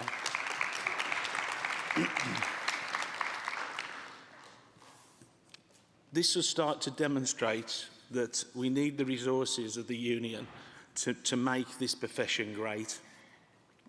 The national recognised qualification is the next step to build confidence of carers that recognise the skills that are required to deliver great care, asking the motion to be passed and asking for GMB resources. But I believe the structures are already in place, using the knowledge of our Welsh colleagues and Scottish comrades that have already got similar qualifications in place. The care standards already require 15 requirements, which is knowing your role, your personal development, duty of care, equality and diversity, working as person-centred care, communication, privacy and dignity, fluid and nutrition, aware of mental health, dementia, learning disabilities, safeguarding adults and children, basic life support, health, safety, handling of information, prevention of infection and control. So when I'm in conversation with colleagues in the care sector and they're asked, what do you do for a living? I'm just a carer. My heart just sinks. Just a carer. There's so much more. The national qualification would build the confidence and give respect to that this profession requires. I'm going to leave you with one last thought. If we go back to the nursing profession, when they were just seen on the wards as being the dog bodies, the moment we started to give them national qualifications and professional qualifications, it was then nurses working alongside doctors. I move. Thank you, Paul. Seconder.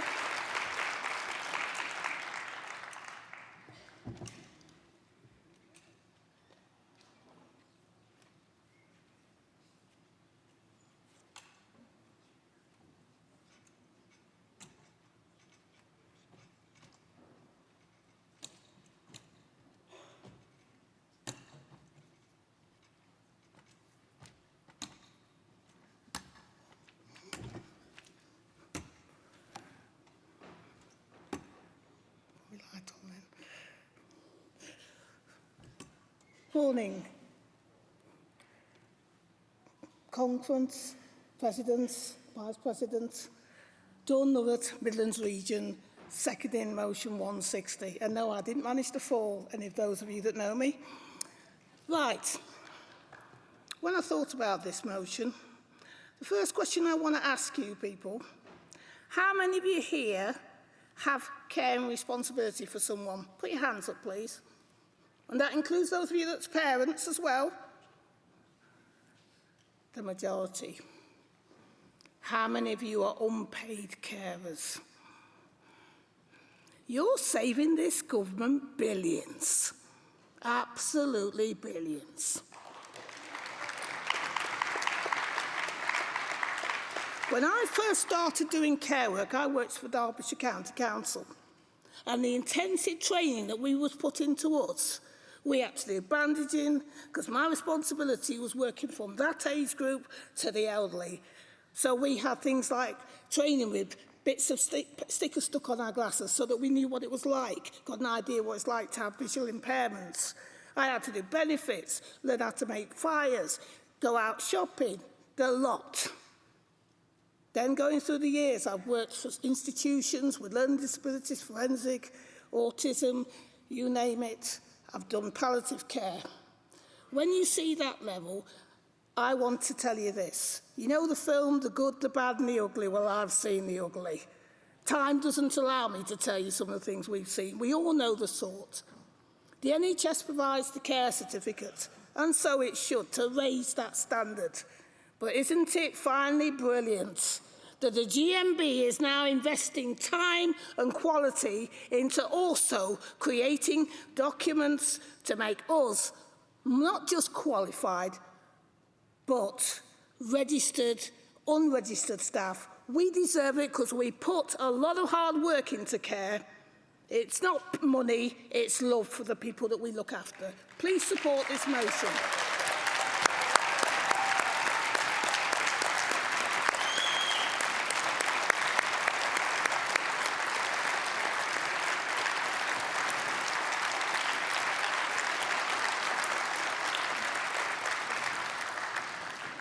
Well done, Dawn. Thank you.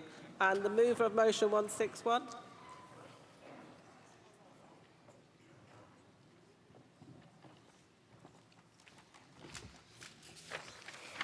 Ruth Pitchford, North Western Irish Region, moving motion 161 on gender pay gap in pensions in the care sector.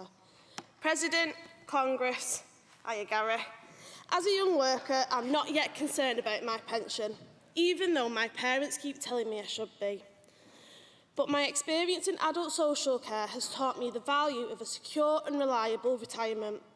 A pension that offers financial stability, freedom from worry, and the ability to plan for the years to come. As chair of the National Care Committee, and within my experience of a care worker, I've seen firsthand the impact that a lack of financial security can have on our members' lives. The stress, the anxiety, and the feelings of uncertainty about their future. It's this understanding that motivates us to demand for better from private care sector companies.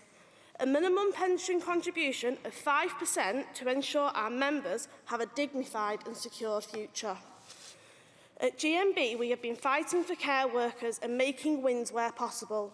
We believe that it's not just about improving working conditions, but also about ensuring that our members receive a fair and secure pension. We also recognise that many of our members may have fragmented pension pots, making it difficult for them to manage their retirement plans.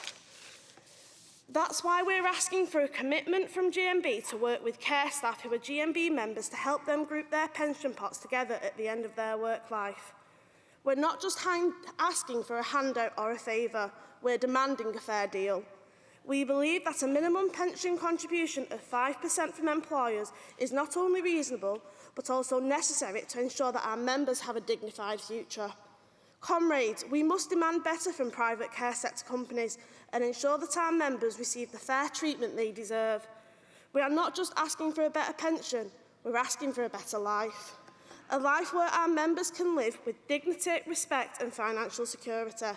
A life where they can plan for their future without worrying about their finances. Let us stand together and demand better from private care sector companies.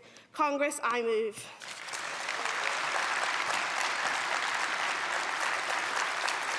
Well done, Ruth. Thank you. And a seconder?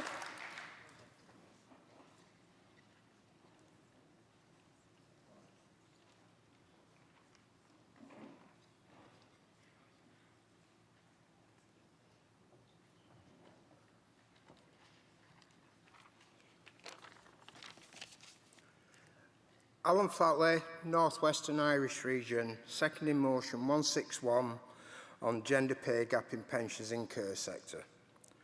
President, Congress. I stand today as a retired member, and I am sure we are all aware of the importance of a secure pension that cannot be overstated.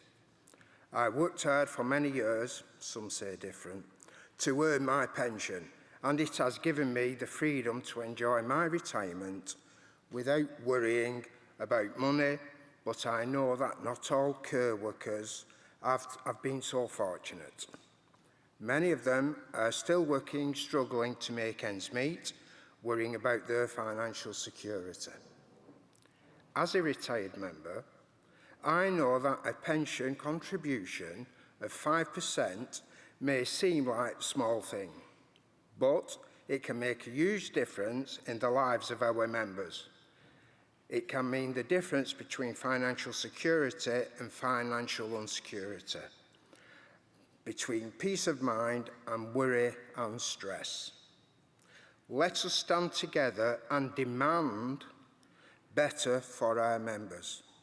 Let us give them the financial security they deserve and the peace of mind that comes with knowing they've worked hard to earn a secure future.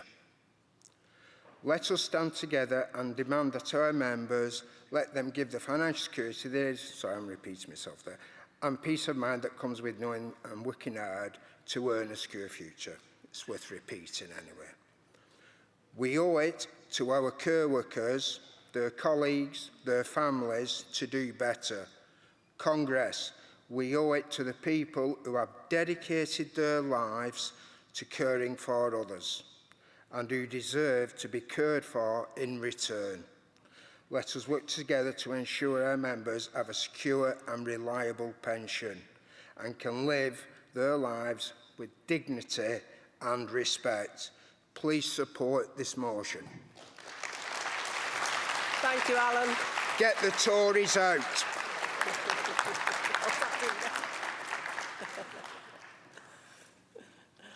Anyone wishes to speak in opposition?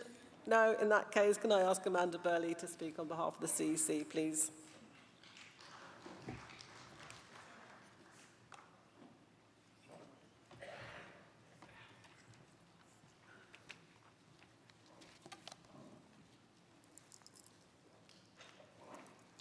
President, Congress. Amanda Burley responding on behalf of the CEC motion 158, 159 and 160, which we are supporting with qualifications. Motion 158 builds on existing GMB policy regarding student tuition fees and grant funding of education. In that, it calls for free tuition fees and the writing off of all student loans. Our qualification is that this should be expanded to include all students and not just medical and dental students. On motion 159, the CEC supports solidarity and cross-sector organising amongst workers, which promotes the working conditions of both groups, not what is more beneficial to one group or another. Our qualification is that 95% of residents are cared for in private or voluntary sector care homes, where funding arrangements and access to collective bargaining are very different to our NHS colleagues. As referenced in the CEC Special Report on Social Care to Congress 2023, which I delivered, by the way. On motion 160, Congress has long supported the professionalisation, that was a hard word, thanks for that, of the care sector. England does not have a registration process, unlike that of the devolved nations in Scotland, Wales and Northern Ireland. GMB's National Care Committee members have discussed a campaign to implement professional registration, and with that address the qualifications necessary and professionalised support roles. It is the committee's position that that registration has also brought up standards of pay in those workplaces. The CEC's qualification is that the GMB has little influence on the creation of new social care qualifications. However, we can continue to campaign for registration, and within that, the qualifications which are recognised as industry standard and being professionalisation to the sector. To sum up, the CEC is asking for motions 158, 159 and 160 to be supported with the qualifications set out. Thank you, Congress.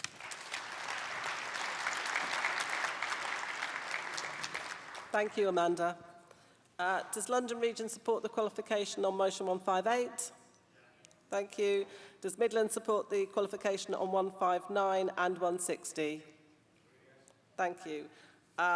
Okay, I'll put those to the vote. All those in favour of motion 158, please show. Thank you. Anyone against? That's carried. All those in favour of motion 159, please show. Thank you. Anyone against? That's also carried.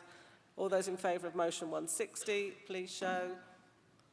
Thank you. Anyone against? That's carried. And then the CC are supporting motion 161. All those in favour, please show. Thank you. Anyone against? That's carried. We now move on to social policy, welfare rights and services. So could I have the move of motion 251 to the rostrum, please?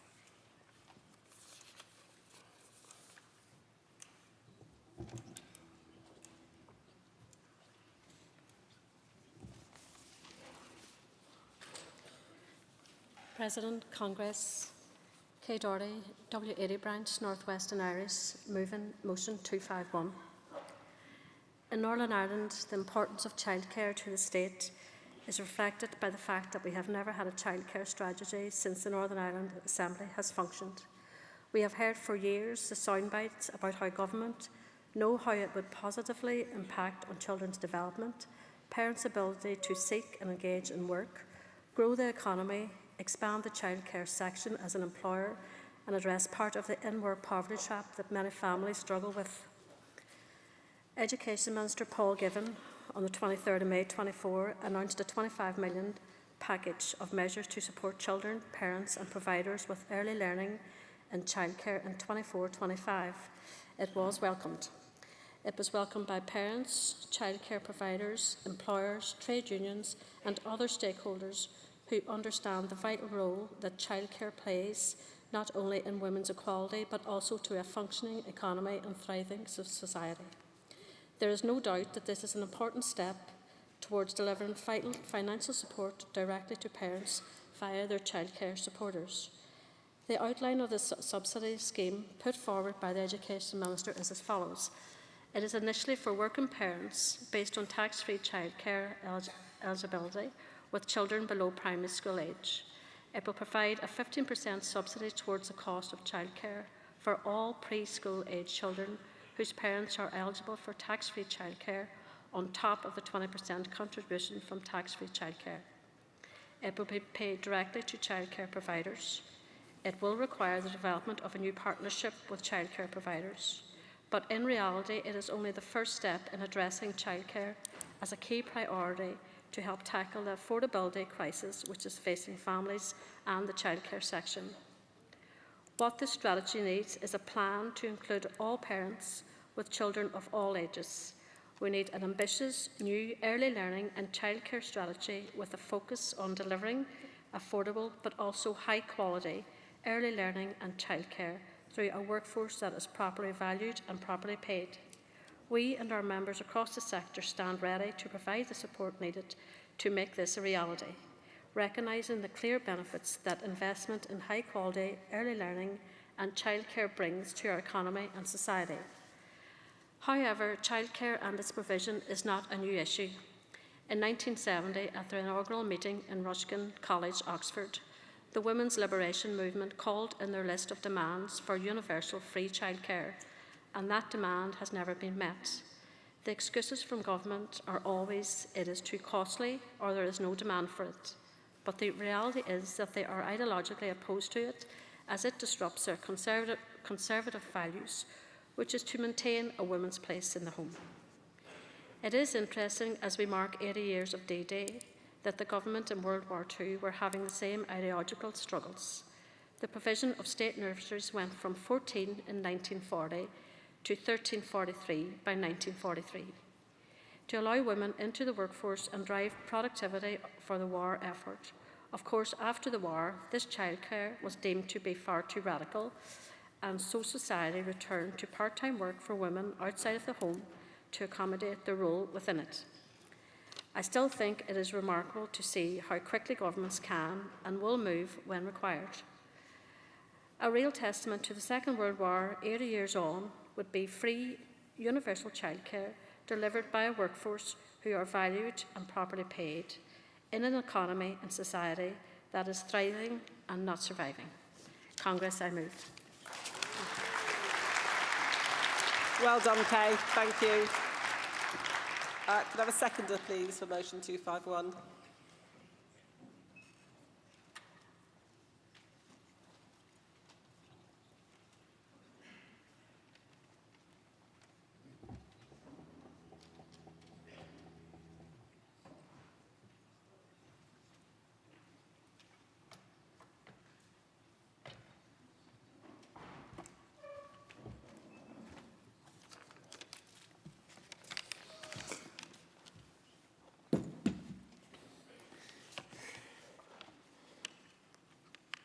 Congress, Marek Krulik, North West and Irish Region, Manchester Central Branch, seconding motion 215.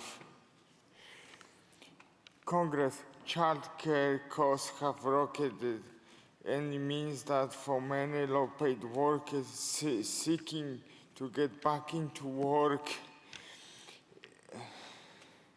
are held back due to unaffordable of those costs. Up to 50% of pay in a household, one parent working full-time, one parent working part-time go on a childcare. 58% of women have said that they held back from applying for better job or for promotion in the existing workplace due to high childcare costs. Congress, we welcome the improvements in a childcare support, but they are too narrow, and it's clear that more resources will be funded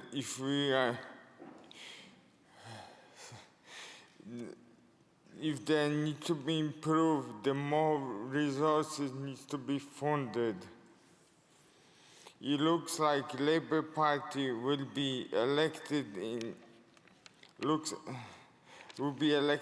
the power. We know they have a good track record on child care and family support, something that Tories were quick to destroy in the austerity cut.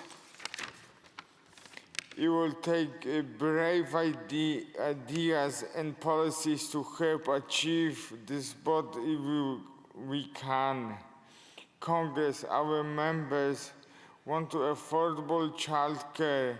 Our children need families that can afford to work and to have a good work, to help them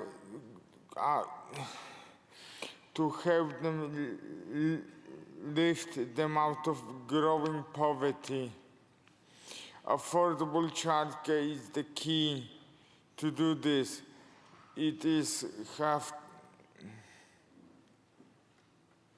has to have priority in the new parliament, so the working with parents is essential campaigning to win. Congress, I second, and I ask you to please to support motion 215. Thank you. Thank you. I'm sorry, thank you. Well done, Marek. Thank you. And could I have a motion, move of motion 252, please?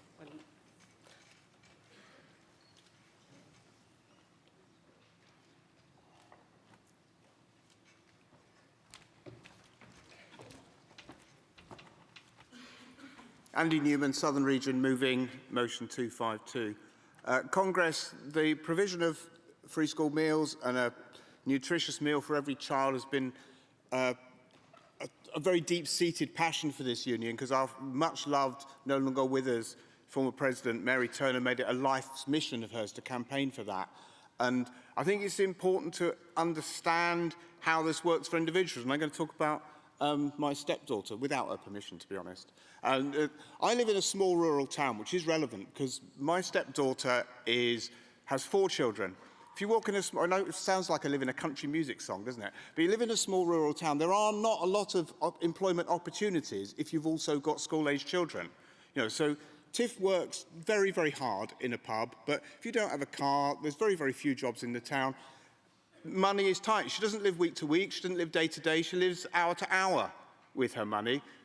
Feeding the children is actually something she has to worry about every day. And during term times, that's sorted out because they get a nutritious meal at lunchtime. It means that if money is really hard, they could have a sandwich in the evening. And I know a lot of families, they don't think about feeding their children because it's just something, the money's there. But if you're on a tight budget, then it's very difficult. Well, here's news for the government, is children need feeding every day, not just in term time.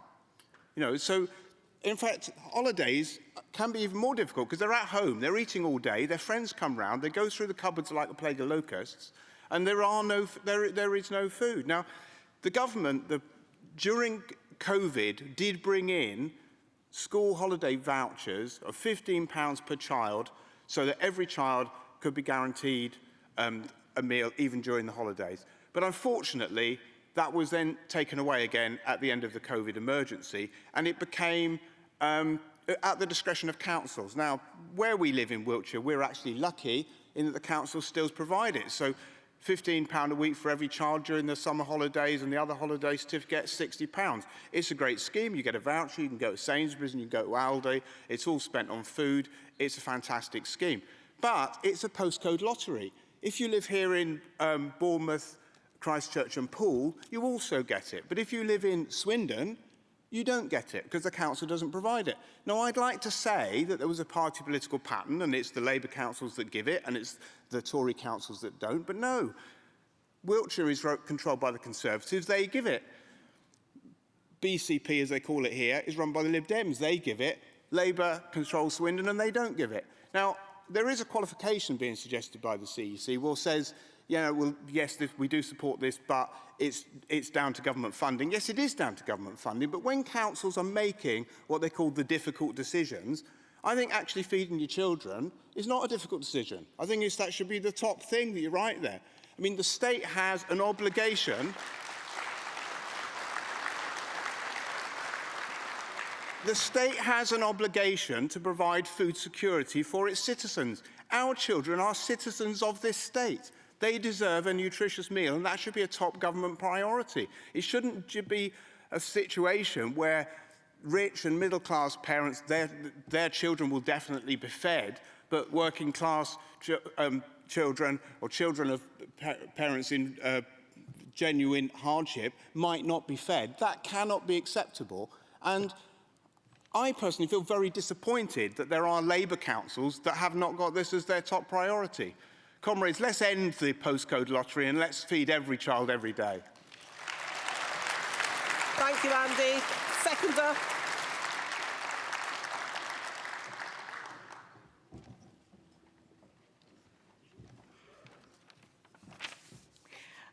Marta de Bruxelles, second, 252 Holiday Voucher Free School. Congress, Madam President, I can think of many reasons why a Labour government should guarantee an extension of the free school voucher system during the holiday period, but I will highlight just 3 for you today. First, reducing inequality. Free school meals during holidays reduce the gap between disadvantaged children and their peers. It promotes social equality, ensuring all children have access to nutritional foods regardless of their family situation, giving children the same level playing field. Second, education impact. Hunger affects concentration and learning. By providing meals, children are better prepared to engage in educational activities during the holiday, enjoying their freedom, enjoying the summertime break without having the worry of why they're going to have to eat at home. Third, community support. Offering free meals demonstrates community support and compassion for struggling families. It fosters a sense of solidarity and care within the community. After all, communities like to care for each other and for the most vulnerable. Congress, please, I urge you to support this motion. I second. Thank you. Thank you, Marta. Mover of motion 253, please. And then also movers and seconders of Composite 2, Composite 4 and motion 86, if they'd like to come to the front.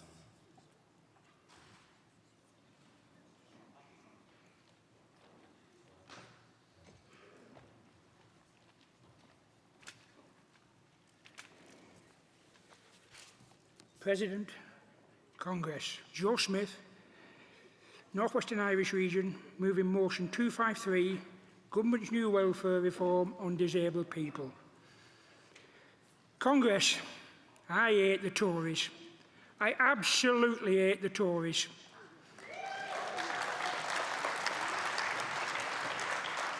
Let's jog your memory. Just over 10 years ago, the same government closed Employ.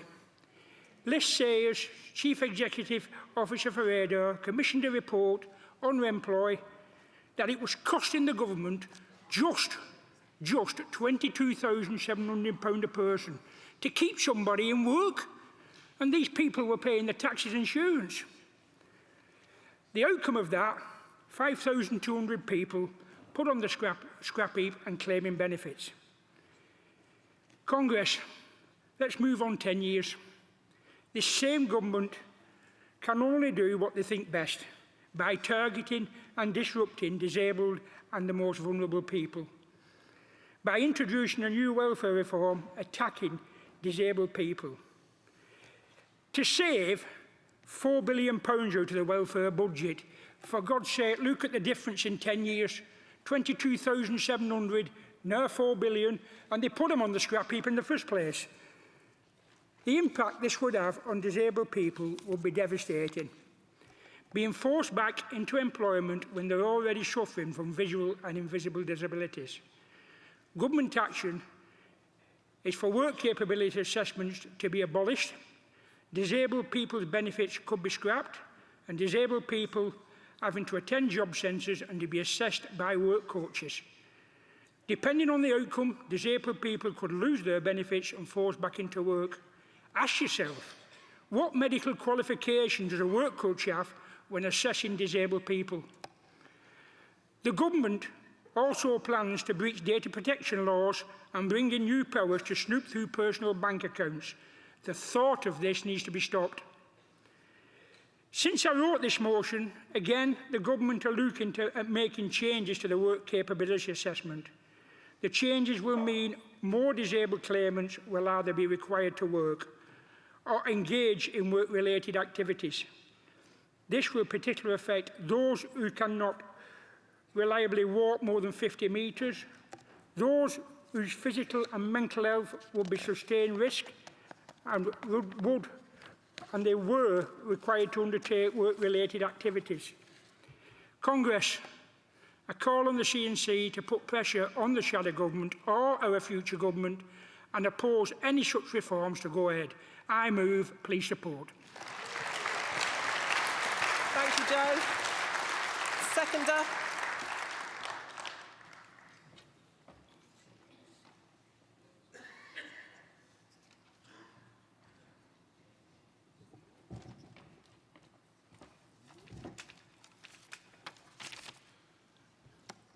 Bill Plemley, North Western Irish Region, seconding motion 253, Government's new welfare reform on disabled people. President, Congress. This Tory government is planning a full-scale assault on disabled people. The new welfare proposals are dangerous and risk leaving disabled people destitute. In a cost of living crisis, looking to slash PIP payments is a horrific proposal.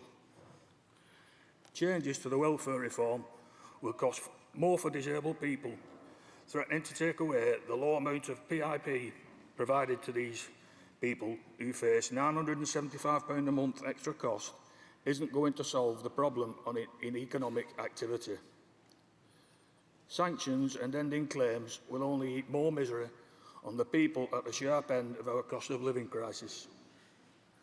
Much of the current record levels of inactivity are because our public services are crumbling. The quality of jobs is poor and the rate of poverty amongst disabled households is growing. Please support this motion. I second. Thank you, Bill. Does anyone wish to speak in opposition to any of those motions? No? Then can I ask Tracy Ashton on behalf of the CC to give their response?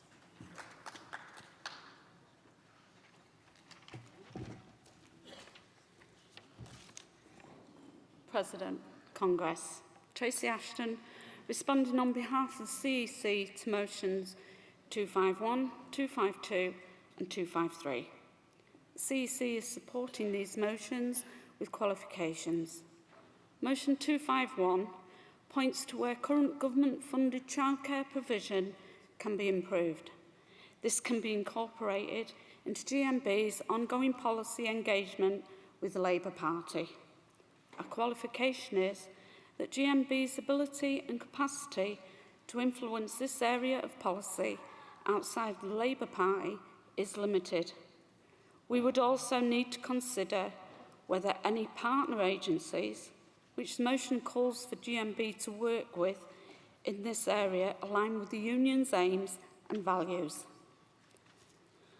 Motion 252 rightly raises the voucher scheme for those with children on free school meals during school holidays in the COVID pandemic should be reinstated.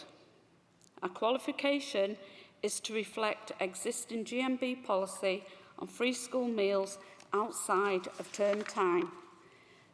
This is that in calling for Labour councils to continue providing the holiday meals voucher scheme without central government funding, we should also call for this funding to be reinstated by central government.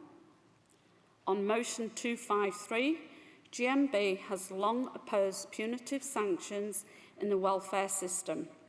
CEC's qualification that the issue raised in the motion refer to the proposals that will be implemented by more than one piece of legislation. This affects when and how GMB can respond to them. Proposed welfare reforms that will make some claimants worse off will require new legislation to be brought to Parliament after the general election.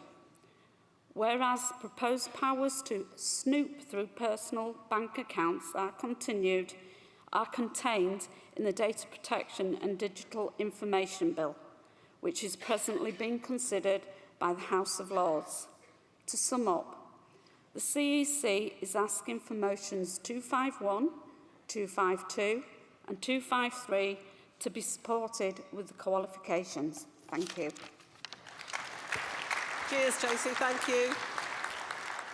Does North Western Irish Region accept the qualification on 251 and on 253? Thank you. And does Southern accept the qualification on 252? Thank you. I'll put those to the vote. All those in favour of motion 251, please show. Thank you. Anyone against? That's carried. All those in favour of motion 252, please show. Thank you. Anyone against? That's carried. And all those in favour of motion 253, please show. Thank you. Anyone against? That's also carried. We now move on to employment policy, rights at work. So could I have the mover of Composite 2, please, to the rostrum?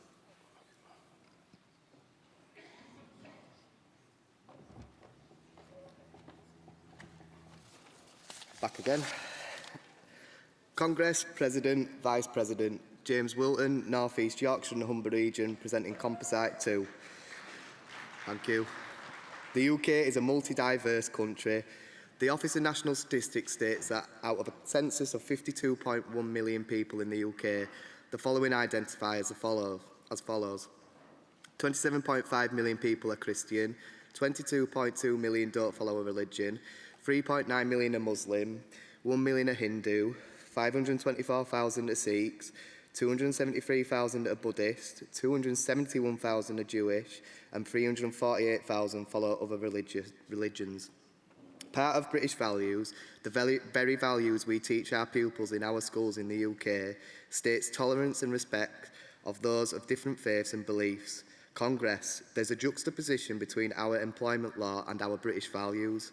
That being, no employee in this country has the right to celebrate their faith's important festivals.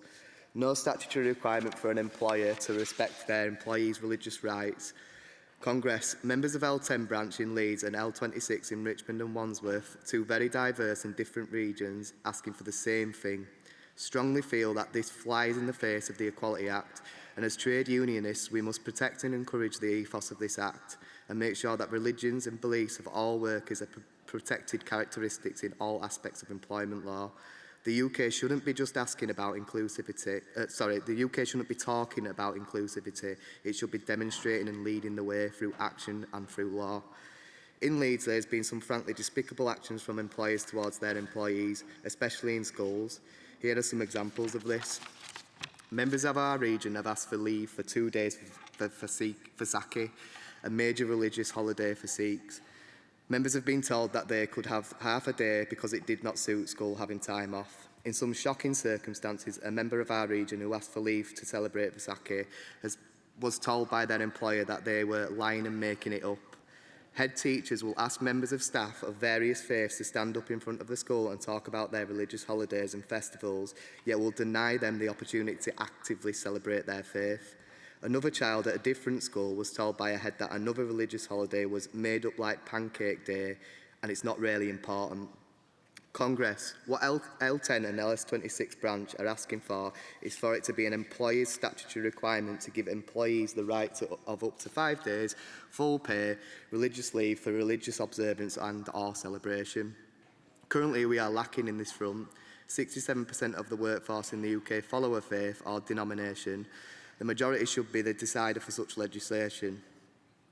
By not backing this cause, we are failing our members that are subject to discrimination they receive from their employers. Congress, we are a campaign and solution-focused union. Our campaigns offer the solutions to big workplace issues. Business can work with our campaign aims. For example, rather than the entire workforce wanting to book off the same week in December, people of different faiths have the opportunity to work through the Christmas period and have their family-focused religious celebration in their own period of the year. However, Congress, I can hear the argument that will be retorted to this motion. What about non-religious employees? Those employees should have the right to this leave too, as they also have the right to celebrate their family's culture and family traditions. The majority of people who aren't religious in the UK are British-born white, as per the census. I am myself part of this demographic. However, I would like it to be recognised in law that I can celebrate Christmas with my family. We are a forward-thinking and progressive union, and I'm imploring delegates to vote for this motion for a national campaign for the inclusivity of our multi-faith workforce. Congress, I move. Well done, James, thank you. And second up.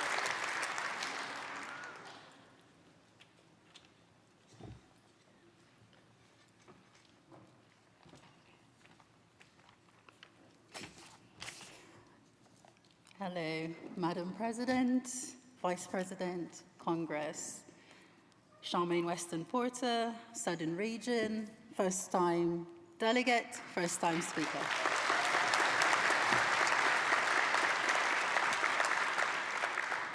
I second composite 2 paid religious holiday leave to be statutory law. Today I stand before you to advocate for a cause that transcends cultural boundaries and underscore the very essence of a harmonious, inclusive society. Religious observance is a fundamental aspect of many people's lives, providing spiritual nourishment and the strength of community. Yet, in our diverse multicultural society, the recognition of this cultural facet often falls short. Currently, many employees face the difficult choice between fulfilling their professional obligations, and observing their religious practices. This is not merely a matter of inconvenience, it's a question of equity, respect, and human dignity. Paid religious leave would ensure that individuals are not forced to sacrifice their deeply held barriers of fears of economic repercussion. It promotes inclusivity and acknowledges the rich tapestry of faith that makes up our society. Moreover, it fosters mutual respect and understanding among colleagues, enhancing workplace morale and productivity. In conclusion, advocating for paid religious leave to become statutory law is not merely a call for legislative change, it is a call for compassion, respect, and equity. It is affirmation that a society values the rich diversity of people and is committed to protecting the rights of individuals. Let's unite, ensuring that everyone has the freedom to observe their faith without fear of financial penalty. Thank you. Thank you, Charmaine. And the mover of motion, Composite 4, please. Midlands, the mover of Composite 4.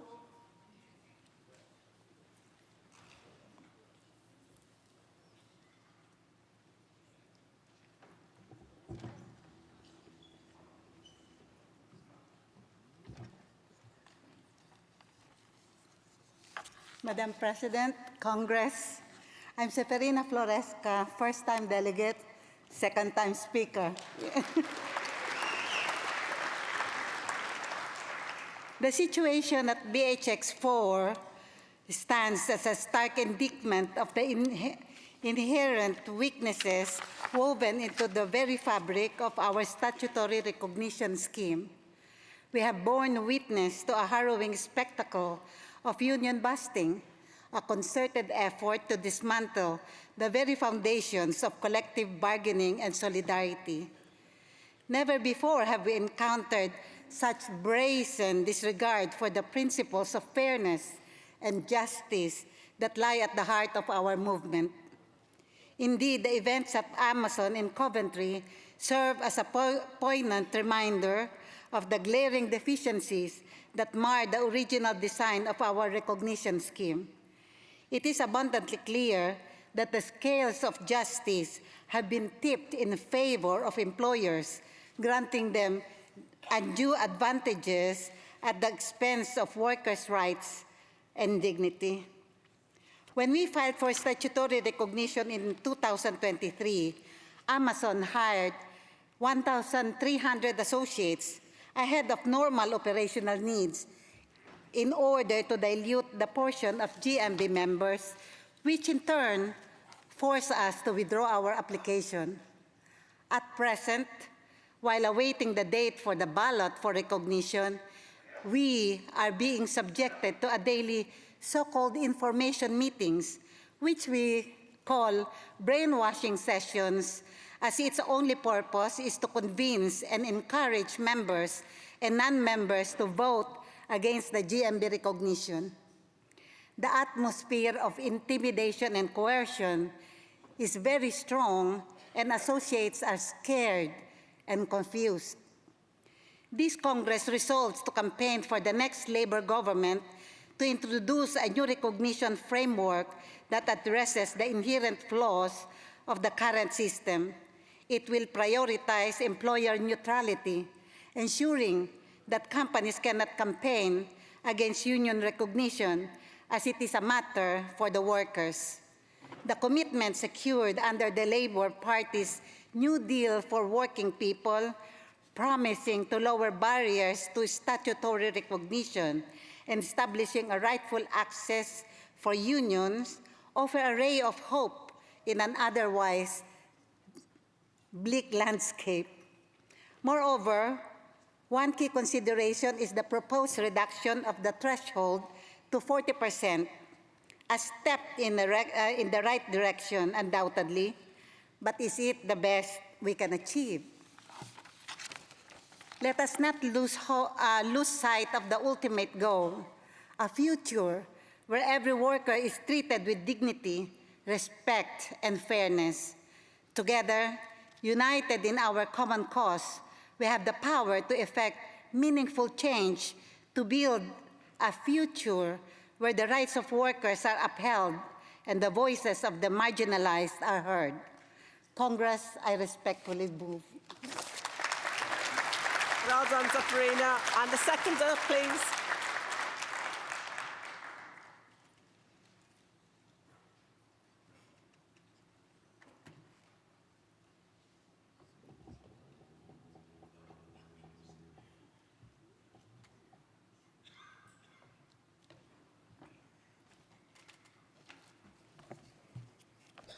Good morning to the President, the table, delegates and our guests. My name is Garfield Hilton and I am supporting the motion C4, Amazon Dispute, role of the Central Arbitration Committee. The Tories have left a legacy for the workers of the country, and this one has been a ticking time bomb for the workers of this country. The Central Arbitration Committee has shown that it is not fit for purpose. I second the motion and I am in full agreement. I would like to share this with you before I leave the stage. I have two families. One is at home, Naomi, Eunice, Janice, Louisa, Percival, Leonardo, and my second family is here, the GMB.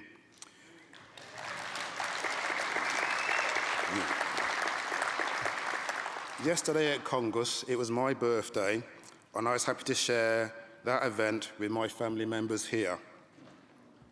I have never had so many happy birthday songs sung to me, and I feel proud at the age of 60, and I want to thank my extended family that is here today for that beautiful moment.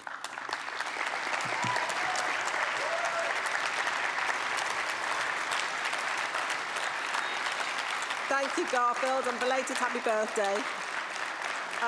Could I have the mover of motion 86, please? And can I ask movers and seconders of 79, 99, 100, 101, 102 to come down the front?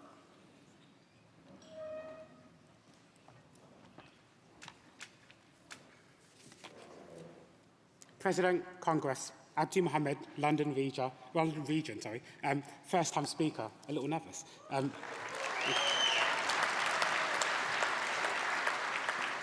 Moving motion 86 on carers' leave. Congress, data from the charity Carers UK found that as many as 7.7 million people this year are juggling unpaid caring responsibilities and paid employment. There are many people in this room who are in that position. We need bold interventions to support carers. We're calling on paid carers' leave. Another proposal is a national care service. While we're optimistic that a national care service will be established in the future, hopefully built on the foundations of sectorial collective bargaining promised Labour's New Deal for working people. In the immediate future, the number of people with caring responsibilities will only increase. And a failure to provide paid care leave will negatively impact workers and the person they're caring for. Unpaid care work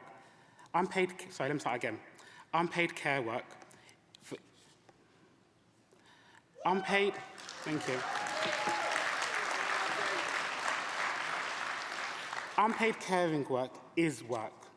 And as trade unionists, we should strive to ensure that work is appropriately remunerated. Let's be clear, this is also an equality issue, as the burden of caring falls disproportionately on women, and in the absence of paid care leave, reduces their earning. In April, the BBC reported that the majority of women aged between 50 and 60 can be expected to spend 4.7 years of their lives providing unpaid care. With the qualification, we acknowledge the CEC's qualification that the ability to support the call for best practice model and training is contingent on demands placed on the union. Given the great length that our union has rightfully gone to currently supporting equal pay across multiple workplaces, we are confident that we as a union can show similar determination when pursuing this issue of equality. Congress, there is a very real possibility that most of us in this room will depend on receiving unpaid care at some point in our futures. Please support this motion for equality and dignity. Congress, I move. Well done, Abdi. And seconder?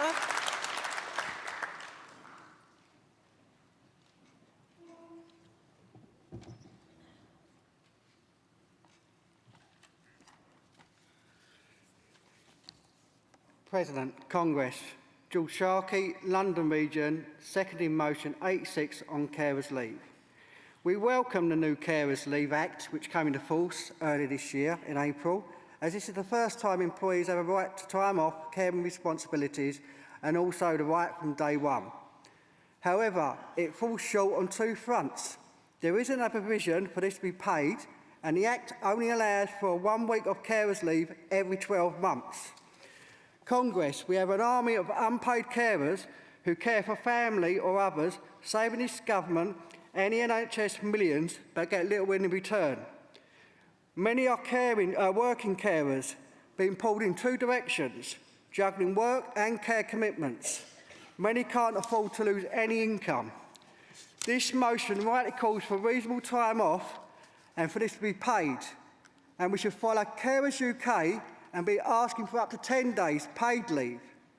To add insult to injury, just last month, we've seen in the press that carers providing 35 hours of weekly unpaid care must be paid all their money for slipping £1 or £2 over the earning threshold of 151 a week. This government is not only clawing back the money, but then also stopping them claiming the allowance in the future, which is shocking. Please support our motion to lobby the incoming government to put this right. I second. Thank you, George. Does anyone wish to speak in opposition to any of those motions? No? In that case, can I ask Goyle and Brinkworth from the CEC to respond, please?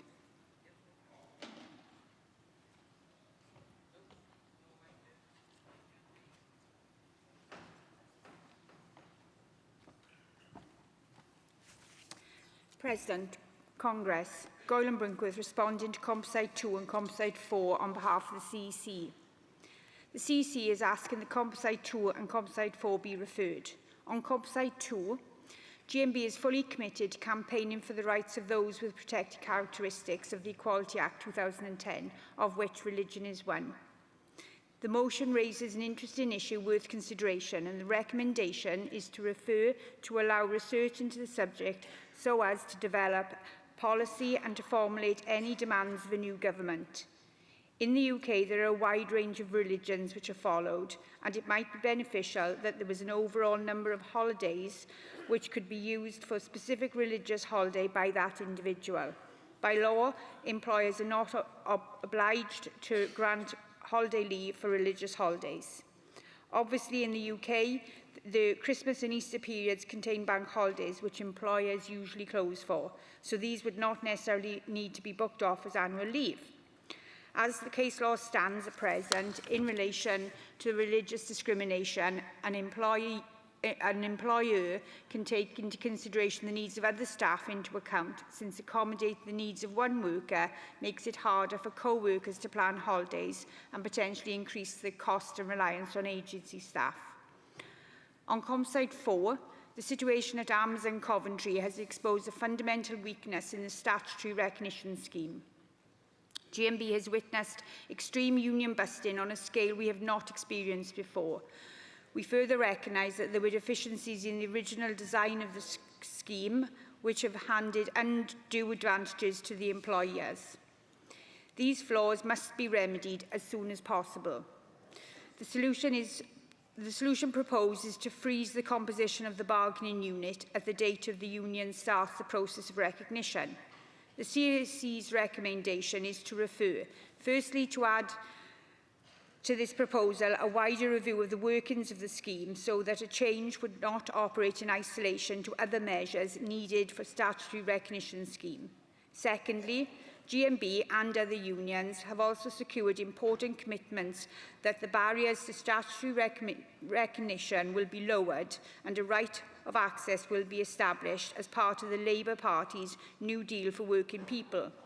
The exact form that those policies will take will be subject to consultation, and we would like to be able to respond on the basis of this motion and other improvements to those schemes, and that any new facts and industrial priorities that may emerge, with consideration on how these changes would affect the other recognition campaigns. We would also need to look at whether the proposed reduction to 40% is the best threshold that can be achieved. The extreme actions of Amazon have highlighted the ability of an aggressive union-busting employer to frustrate the objectives of the scheme. Unions have argued against this unfairness in the scheme since its inception in 2000, but we have not seen anything on this scale before.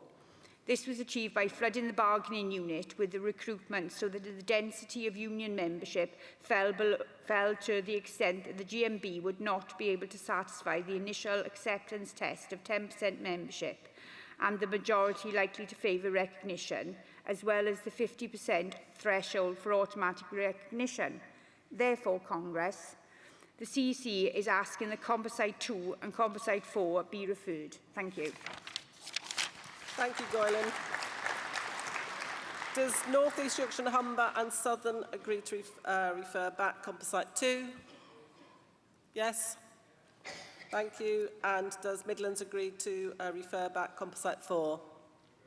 Thank you. So I don't need to put those to the vote, so I'm just taking the vote on motion. Oh, sorry, does London Region, I did hear it in Abdi's speech, but just to confirm, do you accept the qualification? Thank you. So I'll take the vote on motion 86. All those in favour, please show. Thank you. Anyone against? That's carried. Thank you. We carry on with employment policy rights at work. So could I have the move of motion 79 to the rostrum, please?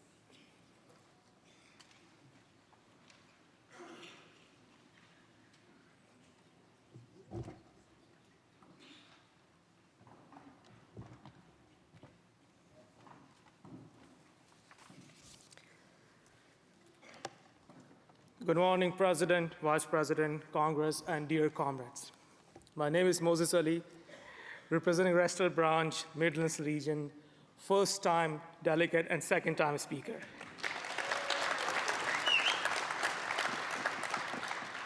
Thank you. Today, I proudly move in support of this motion 79, addressing a critical issue concerning union recognition. The current system's 3-year bar for unsuccessful union recognition bids is not just an obstacle, it's a barrier to workers' rights, stifling their voices and undermining workplace democracy. We must campaign for a change. Advocating for a reduction in the waiting period to just 1 year ensures workers have a fair chance to secure representation. It's about justice, recognizing the circumstances can change and workers shouldn't be penalized for exercising their rights. The GMB has long argued for this change. We call on the next Labour government to amend the law accordingly. A 1-year gap between recognition bids fosters a fair and inclusive working environment. This motion aligns with the broader efforts to address anti-union legislation as well. Strong unions are vital for advocating fair wages, safe conditions, and social justice. By removing barriers to recognition, we promote a more equitable society where every worker has a voice. In conclusion, reducing the waiting period for union recognition bids to 1 year is crucial for strengthening workers' rights. Let's unite in our fight for fairness and justice in the workplace. Let's demand action from the next Labour government to change this unjust law. Thank you, Congress. This motion I move. Thank you, Moses. Seconder.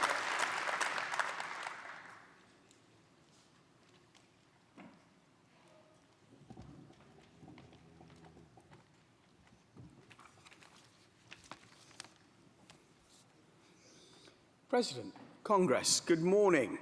Congress, as you are all no doubt aware, I'll correct that, Steve Alexander from the Midlands region, seconding motion 79. Moses did such a brilliant job. As you're no doubt aware, the course of applying for a CAC recognition agreement is difficult and lengthy. It's cumbersome to use, it's full of pitfalls, that the most difficult issue arises when you're not successful.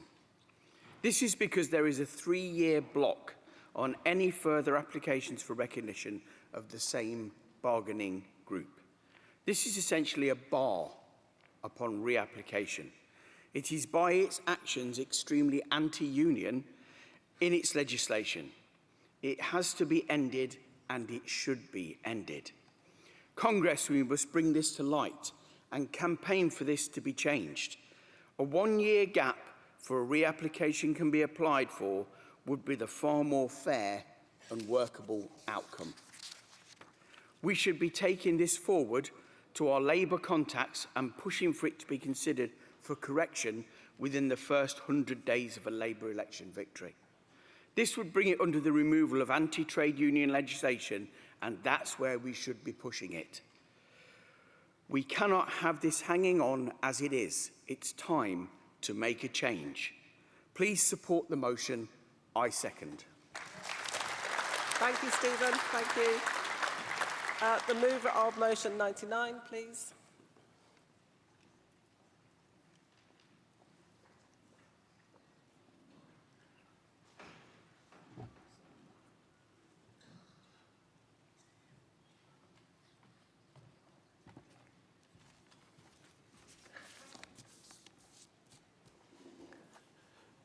Good morning, President, Madam Congress.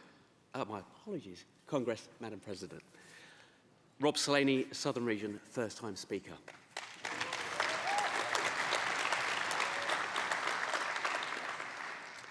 This motion is for the GMB to lobby Labour MPs to extend the time limit of lodging employment tribunals, or ET1s, to 6 months less 1 day. Congress, the GMB is here fighting for the rights of workers. But when things go wrong, as they often do, our members are put at detriment. Some employers may be fair and reasonable, but others will try to game the system, use sharp practices when dealing with our members, while others are openly hostile to their employees and people like us who support and represent them. Currently, the time limit for bringing a claim to tribunal is 3 months less 1 day. And although there are some exceptions, tribunals are generally bound by these time limits, despite the merits of the case. The last thing our members need is to hear the words, "The claim is brought out of time and is struck out." Some employers act with impunity and in ways which deny our members the rights they are entitled to. Unlawful deduction of wages, unfair and wrongful dismissal, discrimination, victimisation and harassment, to name a few. Employers often fail to follow their own policies, unable and/or unwilling to engage and resolve issues as they arise, whether this is through a lack of capacity, motivation or resources. Unscrupulous employers may and do deliberately run their own internal processes so slow as with the hope to run a claim out of time. The impact of this leads to a more proactive approach where members are forced to lodge a claim early or lose the opportunity of doing so later. Congress, it is absolutely clear a change in the law is not just necessary, it is essential. This change will benefit our members by allowing internal processes to be explored, resolved, before a claim can be made. It should reduce the workload of Union Line, freeing up more time for those who most need it. It should result in fewer claims being taken forward, freeing up court time, and for those who are still trapped in that system, those claims would be progressed quicker and their hearing sooner. In some instances, it might even lead to a better employee relations. Finally, Congress, this time limit is already in place for those brave men and women who serve in our armed forces. And it makes absolute sense for this to be made available to all workers. Congress, I move. Well done, Robert. And seconder.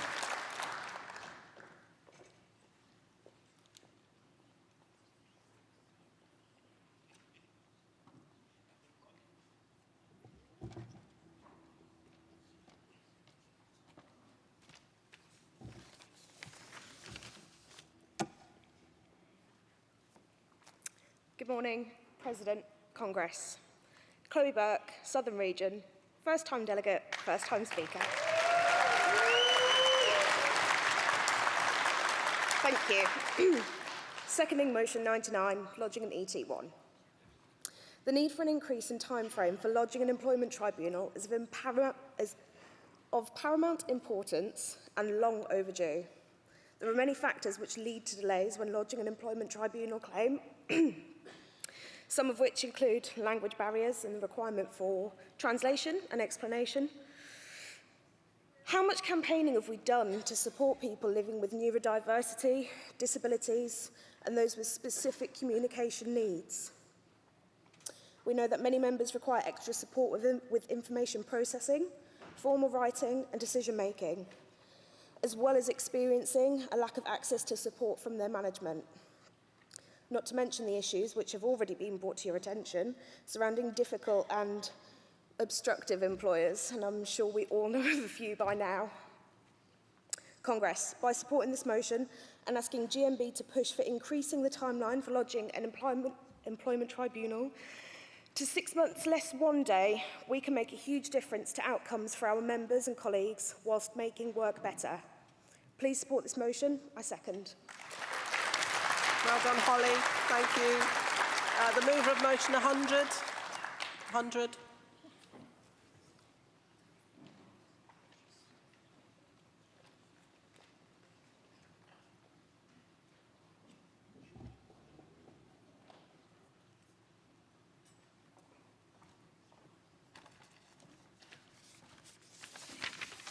President, Congress,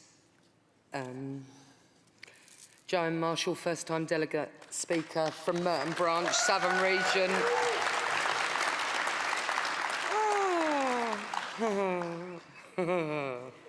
Sorry. Moving motion 100, disciplinary limitation. This Congress recognises that there's a Limitation Act 1980 that is applicable in England and Wales. The Act provides a timescale within which, oh gosh, sorry. I can't. Within which action may be taken for breaches of law.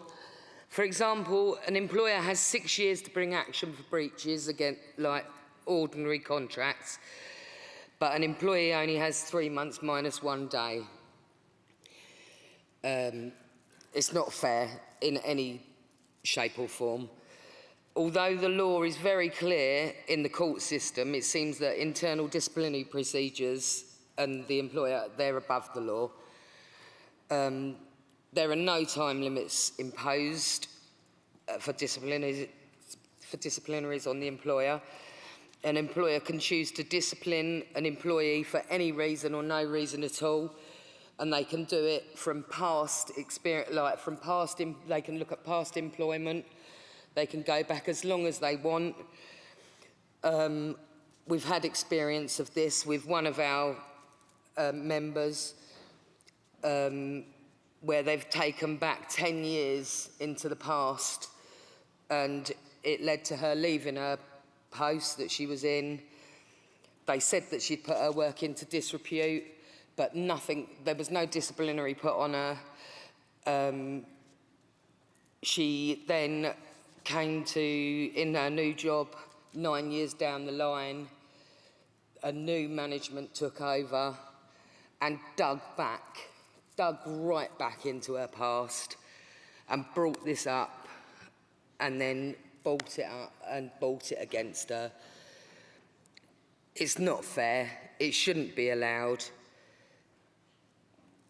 It has to be stopped. Congress needs to recognise that this sort of behaviour by the employer is unjust, unfair, impacts on our members' lives and well-being. As heard in the example just given, the employer, meanwhile, it just has the green light to do what it wants to anyone it wants. Congress understands that the law must change and implement limitations on the employer on how far they can investigate. I've had it done to me as well. So, for someone's past and disciplining the employee, Congress, we are happy for this to be referred, as we know it's got referral, and for further consideration. I move. Sorry. Thank you.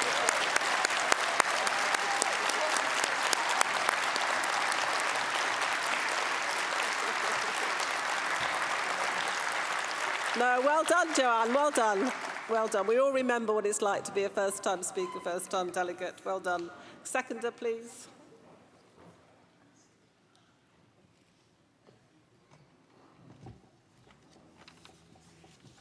Well done, Joe. Congress, President, Kim Marshall, Southern Region, seconding motion 100, disciplinary limitation. Congress, as you have just heard, the Limitation Act 1980 needs to be changed. Let's delve into the disparity between time limits for employers and employees when it comes to bringing breach of contract claims. Employers have a 6-year window to bring a breach of contract claim against an employee. This means that if an employer violates any terms, this means that if an employee violates any terms of their employment contract, the employer can take legal action within this extended period. In contrast, employees face a significantly shorter time frame. They have only 3 months minus 1 day to bring a claim for breach of contract against their employer. This tight deadline applies from either the last day of your notice period, the day you resigned if you didn't provide notice. If an employee fails to initiate a claim within this limited window, they may lose their right to pursue legal action. Congress, in conclusion, this disparity in time limits between employers and employees underscores the need for prompt action. While employers have a more extended period, employees must act swiftly to protect their rights. Ask yourselves, is this fair? I support this motion. Thank you. Thank you, Kim. Could I have the mover of motion 101, please?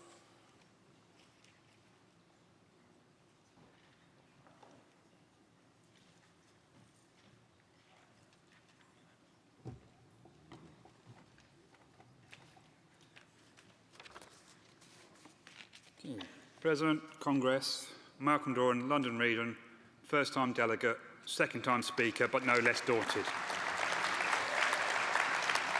Please do not adjust your sets. This is not quite a repeat. I am pleased to have the chance to speak on this motion on tribunal limitation. The time a person has to refer a case is far too short. Let's say you have a project and you have 3 months minus a day to complete it. Plenty of time, so you think. But you're reliant on other people and external suppliers who let you down. A week before the deadline, you're nowhere near completing and panic sets in. The same applies to an employee facing issues with their employer. In many instances, the employee will have faith in the company that they work for to be fair and resolve issues quickly. Sadly, this is not always the case. In fact, many employers, knowing the procedures, will use delaying tactics, such as meetings cancelled, information not available, whilst assuring the employee they are doing all they can to resolve the issue. The result is the employee runs out of time to lodge the case, so it's a win for the employer. The current system is strongly biased towards the employer and not the employee, who is the one who actually has the most to lose. The tribunal system is already a complicated process. Employees need the extra time to make the right decisions and to ensure they are able to exhaust all other avenues before making the claim. Currently, only equal pay, statutory redundancy and certain claims have time limits of 6 months less a day.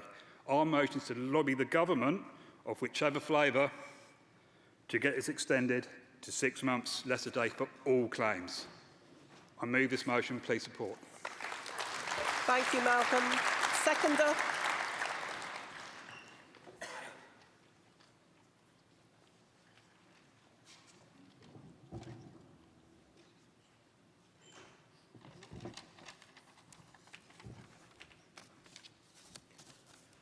President, Congress, Stephen Stratton, London Region, seconding motion 101, tribunal limitations. 3 months, less a day. Seems a while away, doesn't it? On the other hand, seems like yesterday. Time has flown so fast. We all know that saying, where did the time go? And that's without employers or managers' tactical shenanigans. We all know what most of them are like.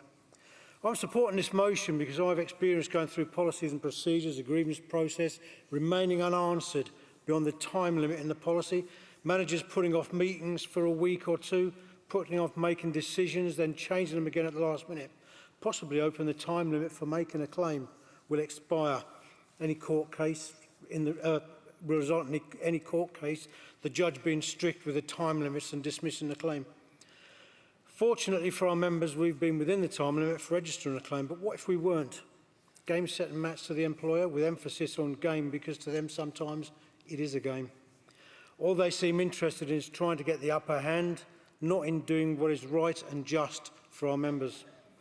In conclusion, 3 months less a day for registering a claim is too short, and unfair advantage is given to the employers. This motion is important to each and every one of us, and important to all of our members. Please support this motion. I second.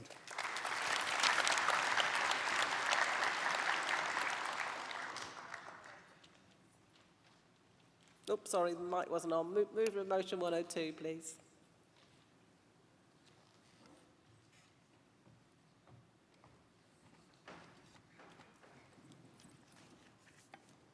President, Congress, Township China, London Region, moving motion 102 on tribunal fees. Congress, our movement is geared towards achieving justice for workers. As trade unionists, we are outraged that the government is attempting to price working people out of obtaining justice. The Tories tried this before in 2013 and 2017, and thanks to our friends in Unison, were told it was unlawful because it priced out workers out of accessing justice and discriminated against women. In their continued attack on working people and not content with sabotaging the tribunal system by underinvesting in it, they remain determined to make justice a luxury good, just as they've already done so with healthcare and food. The TUC have already pointed out the dire situation that many workers are facing.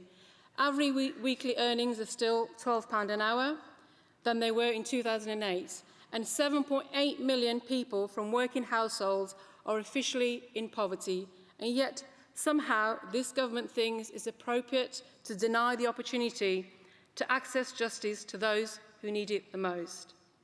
All adding fees to tribunals will do is encourage bad employers to break the law when they are confident that workers cannot afford to challenge them. Although the tribunal system is not perfect and employment law is already geared in favour of employers, each and every one of us will know of multiple examples of where a worker has only got what is fair because they were able to access an employment tribunal. When Labour is in power, we are optimistic that they will not implement this change. We note that as part of its new deal for working people, it has promised to extend tribunal limitations from 3 months to 6 months.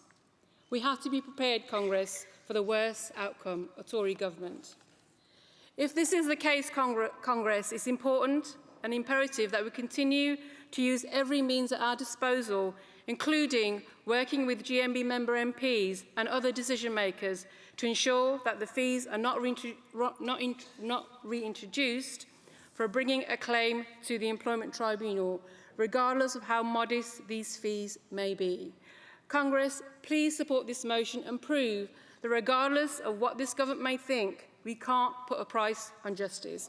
I move. Thank you. Thank you, Taranjeet. Seconder.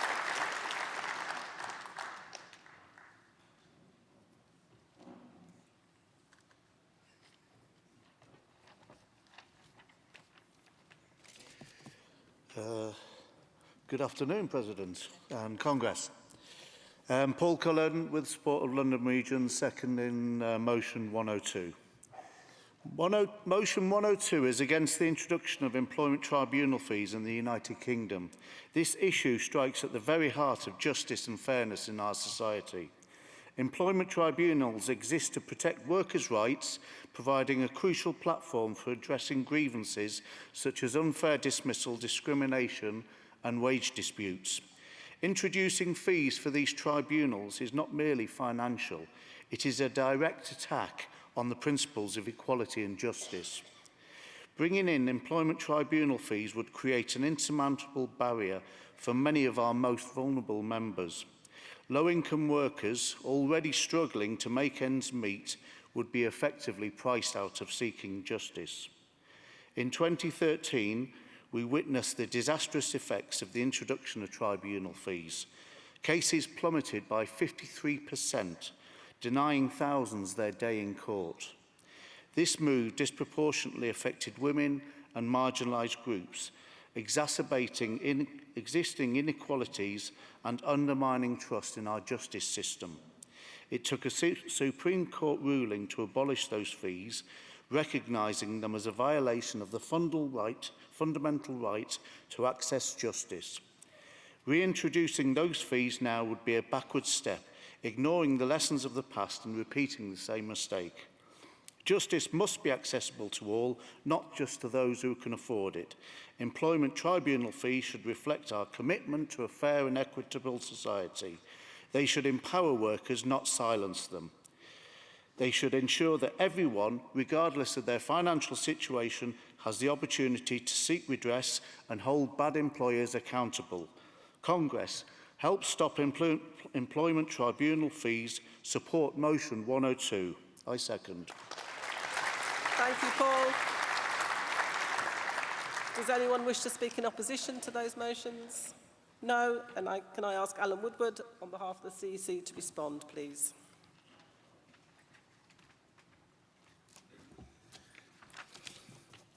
President, Congress. Alan Woodward speaking on behalf of the CEC, responding to motion 100. The CEC is asking that this motion be referred. The motion is seeking to place a restriction on the actions of an employer being able to discipline members. This is an interesting idea and would need some consideration as to whether this would be appropriate in all cases. There may be a counter-argument presented that limitations should apply to grievances also. Therefore, the CEC is asking for motion 100 to be referred. Thank you. Thank you, Alan. I think I heard it in your speech, but can I ask Southern Region just to confirm that that is you're accepting reference back?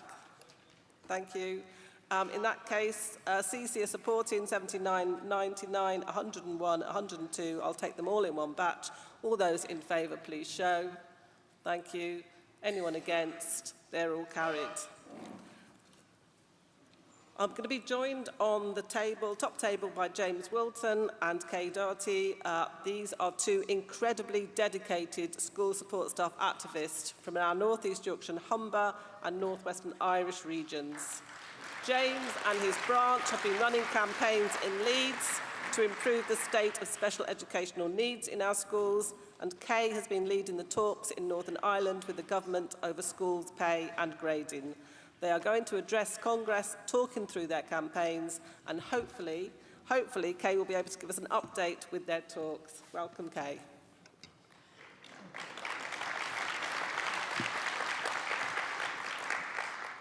President, Congress, I'm here today to talk about our campaign for our support workers. This is a pay and grading campaign that started back in 2019 for all our support staff. The Education Authority do not have delegated authority to negotiate the pay and grading. In March 22, the Department of Education gave the Education Authority to engage to engage with trade union side to agree a business case for pay and grading. Our meeting started in May 22 and concluded in December 22. An agreed business case was sent to the Department of Education on the 6th of February 2023. It's sat there as we had no government for the previous 2 years. Industrial action started in November 2023 with 1 day of action for all support staff. In January 2024, a massive day of industrial action coordinated by the Irish Congress of Trade Unions and involving 16 trade unions took place across education, health, transport and civil servants. A massive turnout of 150,000 took part in the biggest rally seen in 50 years.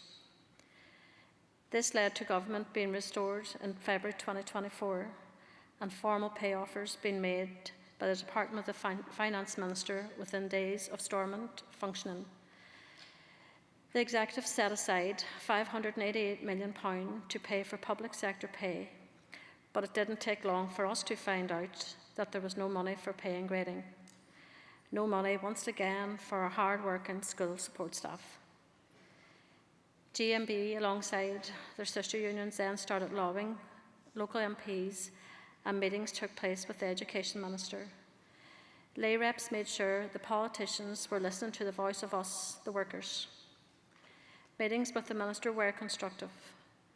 The Education Minister sought full funding for the pay and grading, but then more disappointment, as no money would be available in 24-25 allocation. This led to more industrial action being arranged for the 20th and 21st of May and the 3rd and 4th of June 24.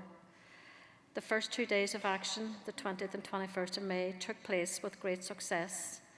Our members right across the whole of Northern Ireland once again took to the picket lines.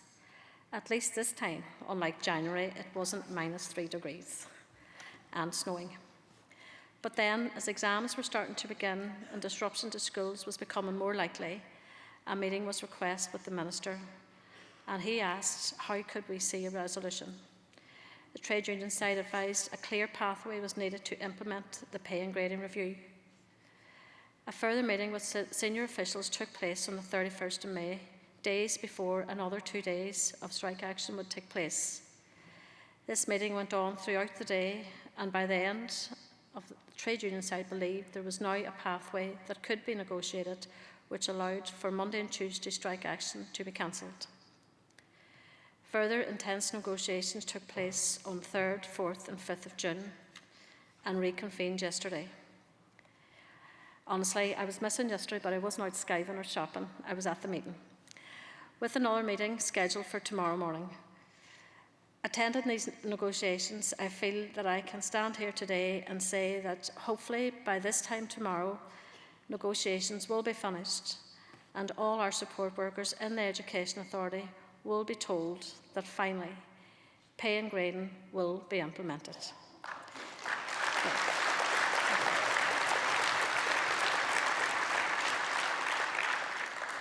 I would just like to say to anyone today out here that is thinking about taking a campaign, then don't give up. This has taken us 6 years, but our members got behind our campaign and hopefully will now look forward to the benefits of the pay and grading. Up the workers. Thank you.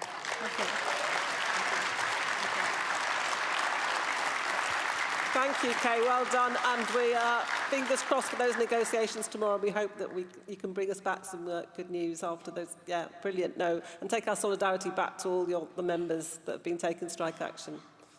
Thank you. And James.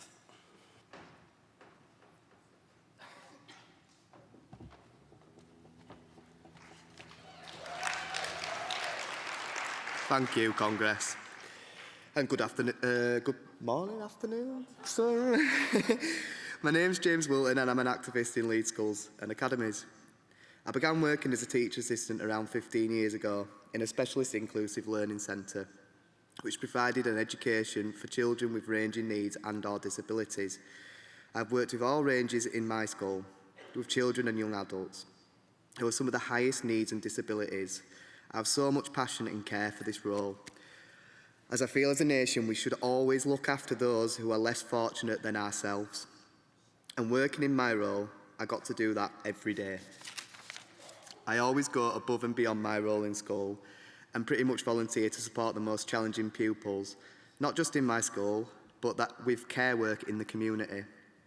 It's a broad and deep job because it has you become a huge part of your pupils' lives. But when you sincerely care about helping people, care about helping children who need extra support, children who need an individual plan, you get to change lives. And I think that's pretty amazing. I worked with one child with a severe attachment disorder. He used to rack up £5,000 worth of damage in the school yearly, and he was literally this big.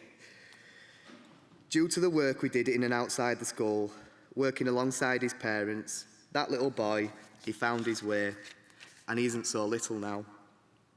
Now he has a job, and he socialises in Leeds with his friends. He lives a happy and full life. What a monumental achievement. The bonds you create whilst working with SEND pupils, it lasts a lifetime. Still to this day, when I'm walking through the centre of Leeds, I might bump into a pupil I worked with, and it's still the same as it was in school. They are overwhelmed with happiness and remember the times we worked together. Parents too, they respect and value our interventions and hard work we put in. They trust us with the most precious thing in their life, and we work together as a unit to give their child the best start in life and secure them with the best future. Thank you. Thank you. I ran into a parent last week. We haven't seen each other for years, but even still, he's invested in my life, my success and my growth. And I know this because I was a huge part of his child's life. I never gave up on him, even when it was challenging. So we're grateful for each other because we went through the challenge together. And here's this child, who isn't a child anymore, living their life happy and content, and with all the tools to handle their own challenges. I chose this job to support these children because I know with consistency and compassion they will make it, and let me tell you, they make it. These children are amazing and they deserve staff like colleagues and myself. Knowing how we work and seeing the differences that have been made, I genuinely believe that these children are all being supported in a specialist provision. Recently, I was elected by the members in schools as their convener, the first in 20 years, representing school support staff across Leeds. I started to visit members in mainstream settings, and it was a shock to me visiting mainstream schools and hearing from our members that they were supporting children with high needs and complexities, but with no real provision.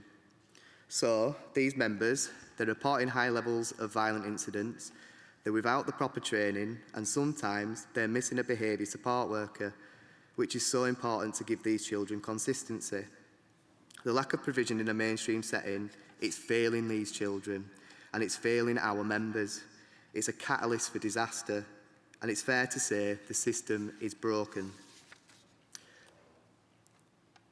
By the current system, any physical or wanted behaviour from a pupil, it's a problem, but the reality, these children are struggling to communicate. They are desperately seeking a place that allows them to be them. Sometimes they don't have a breakout space, or there are support staff looking after 4 children who rarely need one-to-one support. I was sick of hearing the same story, the same systematic failure of staff and pupils, and I wanted to do something about it. We needed to do something about it. The school support staff branch in Leeds, we started to have this honest chat about what it was really like out there and how it wasn't working for anyone and what we could do to force some change. Our SEND campaign was born here, even if we didn't know it was called SEND yet. We knew that staffing levels weren't safe, there's a recruitment and retention crisis and the budgets are dire, meaning there's less and less of us on the ground every day. We knew that staff were being asked to do more, that their pay grade and their job description hadn't changed in 10 years, but the work had, the pupils had, and we'd just been adapting and reacting for a decade without the proper support. We knew that this wasn't working for pupils. SEND children were being failed because the system wasn't acknowledging their needs, and even if it did, it wasn't moving fast enough. And non-SEND children just didn't have access to support staff because they had priorities with those children with needs. We knew that training was substandard, it wasn't enough, and sometimes staff weren't confident in tackling the challenging behaviour because the risks were high. As a team, we wanted to be the ones to place a safety net under education, save it for everyone before it hit the ground and split into a million pieces. And that meant doing something bigger, something that could start to break through the narrative, something that would make politicians, government, decision makers and the media sit up and realise that this was a real crisis that needed immediate action. When scrolling through Twitter, I stumbled upon a Parents of Send Children campaign called Send Reform. I travelled down to London to attend their static protest outside Parliament. I made links with them. One thing I have noticed through the wave of strikes that have happened across the country in recent years is that service users, so parents, carers, grandparents, members of the wider community, and worker were not linked in disputes. It was my aim to achieve this, and I did. I also met Clive Lewis, Labour MP, and spoke about our members' issues in schools to him too.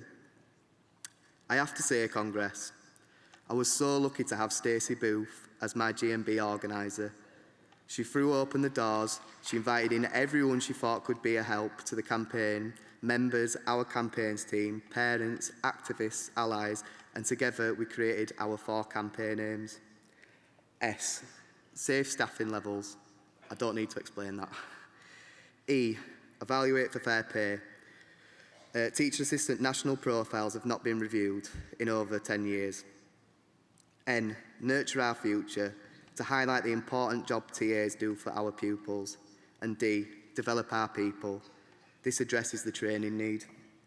These 4 aims highlighted the big needs of our members in schools and academies. We went about making it happen, and if you didn't notice, it spelled out SEND, the aims. We visited schools with SEND campaign posters, with links to our social media campaign page and business cards.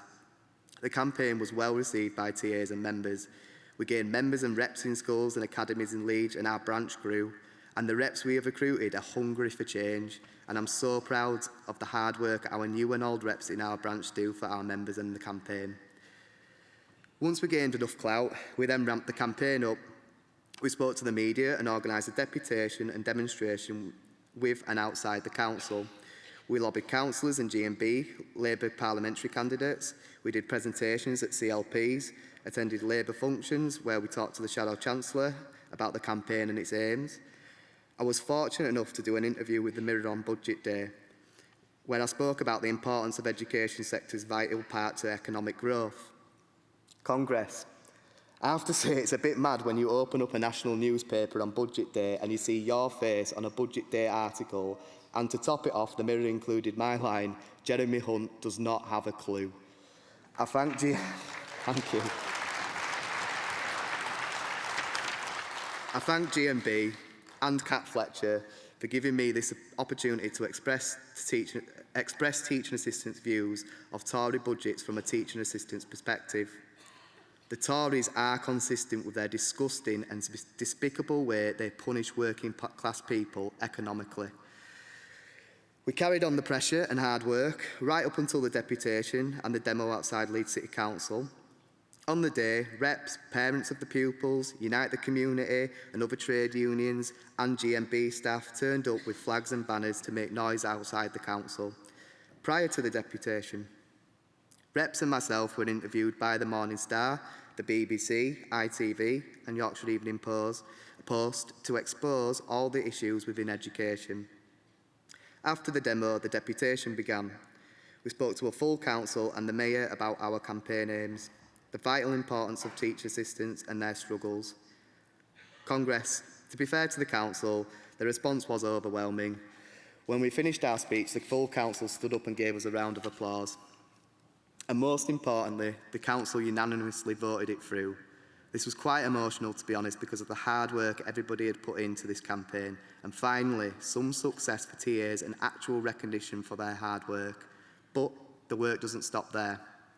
Unfortunately, the council and relevant directors for education in Leeds still haven't convened a meeting with us to discuss implementing our campaign aims. We will be applying pressure in the meantime.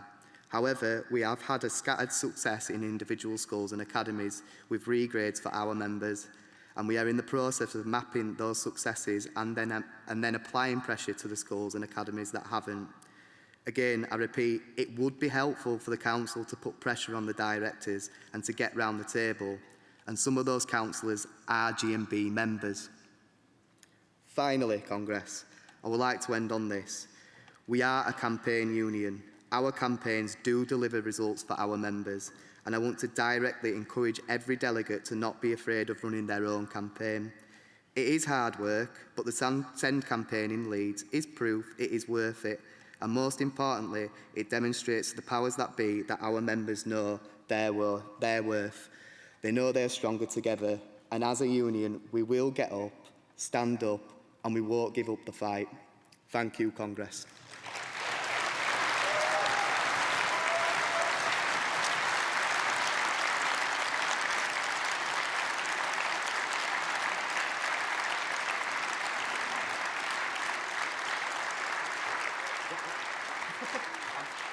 Sorry, I'm a bit confused.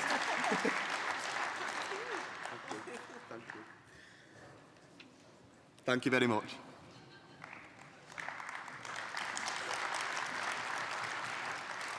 Thank you, James. Thank you for all the work you've put in on leading on that really important campaign. And here's to the success. You will get a success if you keep that pressure up. But you listened. You listened to our members, but you listened to the children and to their families. So I think that was really important. And I'm sure it's a campaign that applies to all teaching assistants across the UK. So thank you. Just before you go, just got a few announcements. There is a fringe that wasn't advertised in the booklet. It's called Striking for Safety Fringe. It's in Tregonwell Syndicate 2. It starts at 12:45. But if you're not going to any fringes, or before the fringe starts or after the fringe is finished, please go and visit the exhibition stands in the hall and also give generously to the bucket collection as you go out. And that concludes this morning's business, and I'll see you back here at 2 o'clock.